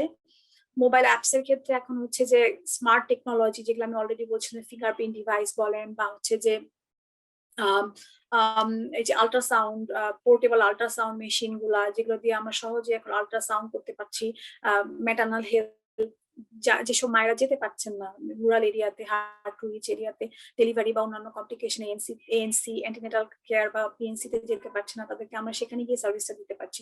অথবা যদি আমরা এখনকার কথাই চিন্তা করি না কেন, এই যে জুম কল করছি আমরা, গুগল মিট করছি, বা হচ্ছে যে আমরা অনলাইনে ডাক্তার দেখাচ্ছি, সো এই জিনিসগুলো সম্পর্কে খুব ভালো একটা নলেজ থাকলে যেটা হয় যে হচ্ছে যে এগুলো স্কিল হিসাবে অ্যাড হয়। এবং এই জিনিসগুলো আপনি নিয়েও হয়তো একটা কোনো পরিকল্পনা করতে পারেন। যেমন ধরা যাক যে হচ্ছে আমি হচ্ছে যে ফান্ড রেজ এর ক্ষেত্রে যদি মোবাইল অ্যাপ নিয়ে কোনো কিছু ভাবি, যেমন ধরা যাক মিনস্ট্রুয়াল ক্যালেন্ডার, যদি সবার মোবাইল থাকে, আমি একটা অ্যাপ বানালাম মিনস্ট্রুয়াল ক্যালেন্ডার, সেখানে হচ্ছে প্রতিটা মেয়ে ডেট তো চেঞ্জ হয় মেনস্ট্রুয়েশনের, তো সেটা রেকর্ড করলো এবং তাকে রিমাইন্ডার দিল যে তোমার নেক্সট ডেট আগাচ্ছে বা পিছাচ্ছে, বা একটা মেডিকেল হিস্ট্রি থেকে গেল। পরবর্তীতে সে যদি ডক্টরের কাছেও যায়, সেটা যদি সে দেখায়, সেটা একটা ডেটা সেট হিসেবেও কাজ করে। ওকে, আগাবো সামনে। আচ্ছা, আচ্ছা, এমপ্লয়মেন্ট ট্রেন্ডস, এখানে হচ্ছে যে আমি জাস্ট বলার চেষ্টা করেছি যে এখানে হচ্ছে যে ইন্টার্নশিপের কথা আমি আগেই বলেছি। ইন্টার্নশিপ একটা অপরচুনিটি থাকে, এখন হচ্ছে যে নক করলেও পাওয়া যায়, এবং অনেক ইউনিভার্সিটিতে হয়তো ইন্টার্নশিপের অপরচুনিটি আছে, পার্টিকুলারলি প্রাইভেট ইউনিভার্সিটিগুলোতে। পাবলিক ইউনিভার্সিটিগুলো সেভাবে হয়তো খুলে নাই, সেখানে হয়তো ডিসার্টেশন বা থিসিস করা হয়। বা কিন্তু যদি হচ্ছে যে এভাবে করে যারা যারা ক্যারিয়ার শুরু করবে, নট অনলি পাবলিক হেলথ, অন্যান্যতেও যদি ইন্টার্নশিপের একটা সুযোগ থাকে, বিবিএ তে হয়তো থাকে, তাহলে একটা সুযোগ হয় কি, যেহেতু তাকে জব সেক্টরে যেতে হবে, একটা তার আন্ডারস্ট্যান্ডিং হলো, এবং যেখানে সে কাজ করতে চায় সেটা সম্পর্কে একটা ধারণা পেলো, এবং ভালো পারফরমেন্স থাকলে তার পরবর্তীতে সে কাজ করতে পারলো। তো পাবলিক হেলথ, এটা আমি অলরেডি বলছিলাম যে সিডিসি হোক বা গেটস ফাউন্ডেশন হোক, সেখানে একটা অপরচুনিটি, বা যারা গুগলে আইটিতে পড়ে তারা গুগলে গিয়ে ইন্টার্ন করতে পারছে, পরবর্তীতে সেখানেই কাজ করছে। গুড স্যালারি আউটলুক আছে পাবলিক হেলথে। হ্যাঁ, বাইরে $50,000, বাংলাদেশে হয়তো $20,000 বা $50,000 থেকে স্টার্ট করতে পারে, যারা রিসার্চ ফেলো হিসাবে বা বিভিন্ন ইউএন অর্গানাইজেশনগুলোতে কাজ করতে চায়, তাদের জন্য একটা গুড স্যালারি আউটলুক আছে এখানে। তারপরে রিসার্চের অপরচুনিটি আছে এখানে, যারা গবেষণা করতে পছন্দ করে, গবেষণার মাধ্যমে কোনো কিছু জ্ঞান আহরণ বা কোনো কিছু একটা ইনোভেশন করতে চায়, তাদের জন্য এটা একটা ভালো সেক্টর। এরপর এডুকেশন জানার অনেক অপরচুনিটি আছে, যারা পার্টিকুলার কোনো একটা পপুলেশন বা ওয়ার্কিং এনভায়রনমেন্টে হেলথ ইনফরমেশন সম্পর্কে জানা, বিহেভিয়ার চেঞ্জ কমিউনিকেশনস এর ব্যাপারগুলো সম্পর্কে কাজ করা, এগুলোর একটা অপরচুনিটি আছে। নন প্রফিট গ্রান্ট রাইটিং, যেটা আমরাও করছি, যে হচ্ছে গ্রান্ট নিয়ে এসে আমার একটা আইডিয়া আছে ইনোভেটিভ, আমি সেটা হচ্ছে যে একটা ফান্ডারের কাছে লিখলাম, সেটা হতে পারে Gates foundation, grant changes Canada হতে পারে, অথবা হচ্ছে যে মুজিব শতবর্ষে কিছুদিন আগে গেল, তো সেখানে একটা প্রপোজাল লিখে আমি হচ্ছে যে একটা পপুলেশন বা কমিউনিটিতে হেল্প করার জন্য, কোনো একটা হেলথ নিডের জন্য একটা সলিউশন দিলাম আর কি।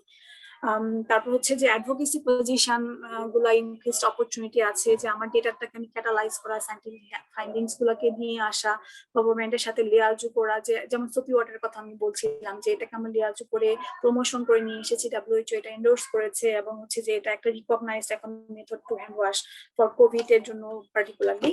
আর অ্যাডমিনিস্ট্রেটিভ পজিশনও আছে পাবলিক হেলথ থেকে পড়ে, বা অন্যান্য যারা পাবলিক অ্যাডমিনিস্ট্রেশন বা অন্যান্য সাবজেক্টে যারা পড়েছে, অ্যাডমিনিস্ট্রেটিভ যে ফাইন্যান্সিয়াল বলি, বাজেটারি বলি, বা অ্যাডমিন রিলেটেড কাজগুলোতে আমরা ইনভলভ হতে পারি। নট নেসেসারিলি আমাকে রিসার্চ বা পার্টিকুলারলি যে ইন্টারভেনশনে ইনভলভ হতে হবে। আদার যে অক্সিলারি বা সাপোর্টিভ যে নিড গুলা পাবলিক হেলথ থেকে, সেগুলো তো একটা এমপ্লয়মেন্ট ট্রেন্ড আছে। আচ্ছা, এরপরে এটাই আমার লাস্ট স্লাইড। হ্যাঁ, চ্যালেঞ্জেস সম্পর্কে একটু বলার চেষ্টা করেছি, অনেক আছে, তারপর আমার যতটুকু মনে হয়েছে কম সময়ের মধ্যে, সেটা হচ্ছে যে মোস্টলি শর্ট টার্ম এমপ্লয়মেন্ট, হ্যাঁ, বা রিনিউয়াল বেসিস, যেমন ধরা যাক ইউএন হোক বা হচ্ছে ICDDRB হোক বাংলাদেশের ক্ষেত্রে, বা বাইরেও হচ্ছে যে একটা প্রজেক্টে কাজ করছি, সেটা 5 বছর হয়ে গেছে, শেষ হয়ে গেল, হয়তো ফান্ড নেই বা হচ্ছে যে ফান্ড ক্রাইসিস, সেই জন্য হয়তো আমার যেমন গভর্নমেন্ট জবের ক্ষেত্রে যেটা হয় যে আমার লং টার্ম অপরচুনিটি থাকে সেটা হয়তো থাকে না, ফ্রিকুয়েন্ট ফিল্ড ভিজিটস থাকে ঢাকার বাইরে বলেন বা বিদেশে, যদি আমরা জিওগ্রাফিক্যাল এটা পরেও হয়তো এসেছে, মানে অপরচুনিটিস গুলো পার্টিকুলার একটা এরিয়াতে, হয়তো যেমন দেখা যায় আফ্রিকার ক্ষেত্রে আমার অপরচুনিটি অনেক বেশি আছে, সো আমি সেখানে যেতে উইলিং কিনা, ফ্যামিলি রেখে বা ফ্যামিলি নিয়ে যাওয়ার কতটুকু সুযোগ আছে, বা যারা রোহিঙ্গাতে এখন কাজ করছেন, হয়তো ঢাকায় ফ্যামিলি, সেখানে আপনার কাজ করতে হচ্ছে, আবার একটা একটা ইস্যু থাকে যে এখন এটা নিয়ে কাজ হচ্ছে, কয়েকদিন পরে আবার অন্য একটা ইস্যুতে কাজ করতে হচ্ছে, মানে চয়েসটা সবসময় আমার না। যেমন আমি মিনিস্ট্রি হেলথ অ্যান্ড হাইজিনে কাজ করতে এসেছি, ইট ওয়াজ নট মাই চয়েস, এখানে একটা সিচুয়েশন হয়ে গেছে, তো আমি এখানে কাজ করছি, কারণ ফান্ড পাচ্ছিও দেখে হয়তো করছি, এবং পরবর্তীতে হয়তো অন্য ইস্যুতে আমাকে কাজ হতে পারে। মানে ইটস নট লাইক হচ্ছে যে এখন এটা হচ্ছে যে ডোনার ড্রিভেন, ডোনার কি নিয়ে কাজ করতে চায় সেই ড্রিভেন সেক্টরটা হয়ে গেছে। আগে যেমন আমি যেটা নিয়ে কাজ করতে চাই সেটা নিয়ে আমি লেখালেখি করলাম, সেটা নিয়ে আমি কাজ করতে পারলাম, কিন্তু সেই অপরচুনিটি সবসময় থাকে না এখন। তারপর কোভিড-19 প্যান্ডেমিক হচ্ছে যে কিছু অপরচুনিটিও ক্রিয়েট করেছে, আবার চ্যালেঞ্জও তৈরি করেছে। যেমন হচ্ছে ধরা যাক হচ্ছে SRHR বলি বা অন্যান্য যেগুলা হেলথ সেক্টর, সেগুলোর তুলনায় কোভিড নিয়ে যারা কাজ করছে, হ্যাঁ, তাদের হয়তো এখন অপরচুনিটিস গুলো একটু বেশি, এবং আমরা মুভ করতে পারছি না, কাজ করতে পারছি না, অনেক কিছু আমাদের বন্ধ হয়ে আছে। বাট স্টিল এটা হচ্ছে যে মানে ইনফেকশিয়াস ডিজিজ নিয়ে যারা কাজ করছেন, যারা কোভিড নিয়ে কাজ করছেন, তাদের জন্য হচ্ছে যে অনেক ধরনের কাজের সুযোগ এখানে হয়ে গেছে, সার্ভেলেন্স থেকে শুরু করে অ্যাপ বানানো বা ট্রিটমেন্ট বা প্যাটার্ন গুলো দেখা বা ভ্যাকসিনেশন ইফেক্টিভনেস গুলো দেখা। আর হচ্ছে যে যেটা সবচেয়ে হচ্ছে যে হার্ড ওয়ার্কিং এবং মাল্টিটাস্কিং, মানে আমি যেখানে কাজ করবো আমাকে আমার টিকে থাকাটা ডিপেন্ড করে আমি কতটা কম্পিটিটিভ। আমি কম্পিটিটিভ মানে হচ্ছে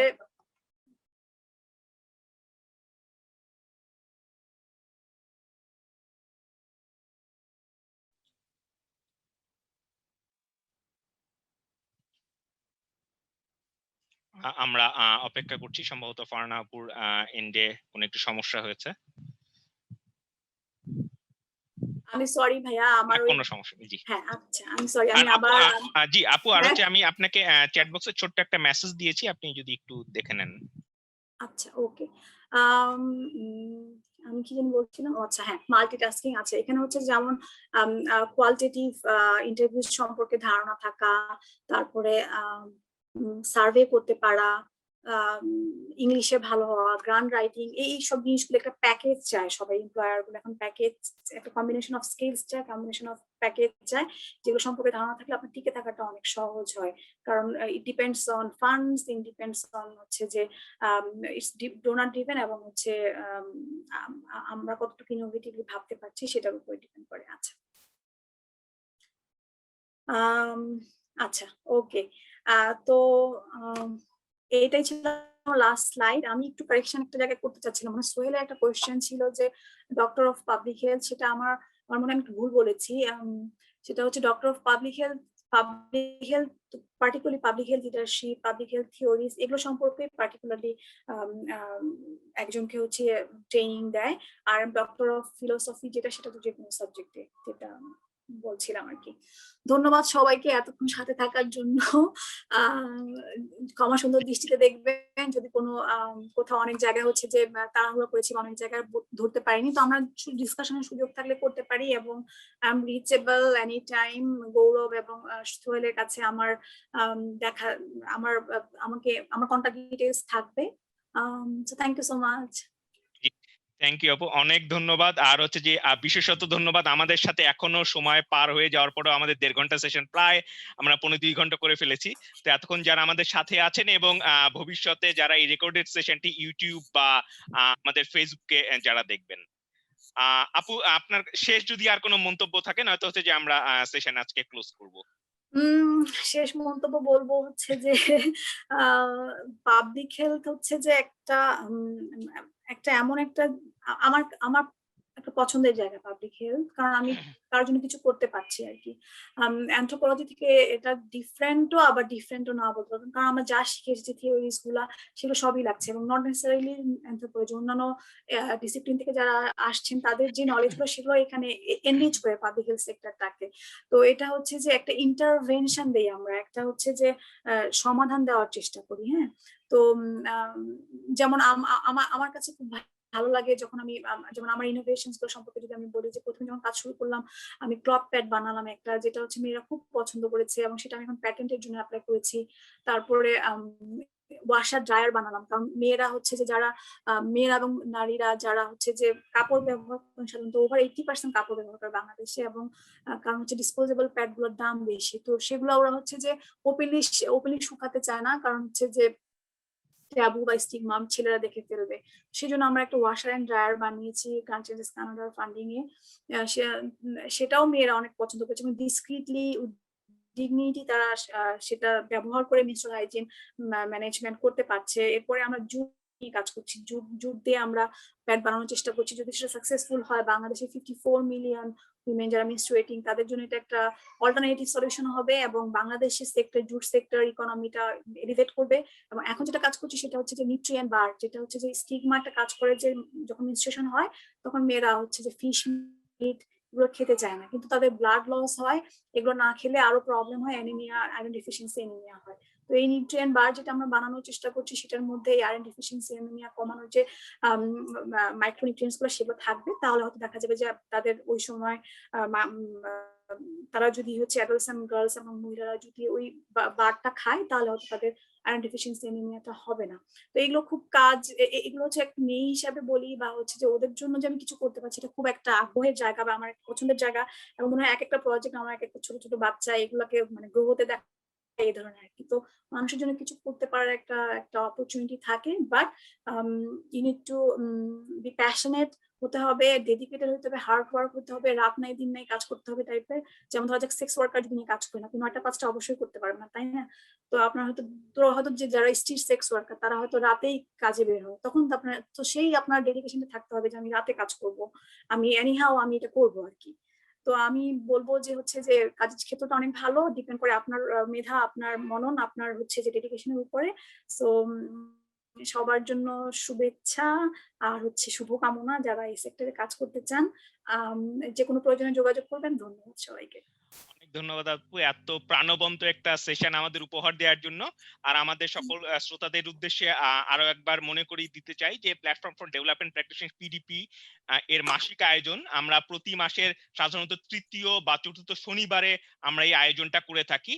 তো আমাদের এই আয়োজনের যে কোনো ধরনের নোটিফিকেশন এবং আজকে আমাদের প্র্যাকটিস সেশনে যে স্লাইডটি প্রেজেন্টেড হলো এটি সহ অন্যান্য প্রেজেন্টেশন গুলো আমাদের পাবার জন্য আমাদের যে মেম্বারশিপ ফর্ম যেটা আছে সেটাতে যদি আপনারা সাবস্ক্রাইব করেন তাহলে আমরা সেই ইমেলের মাধ্যমে আপনাদেরকে এই ইনফরমেশন গুলো আমরা প্রোভাইড করব।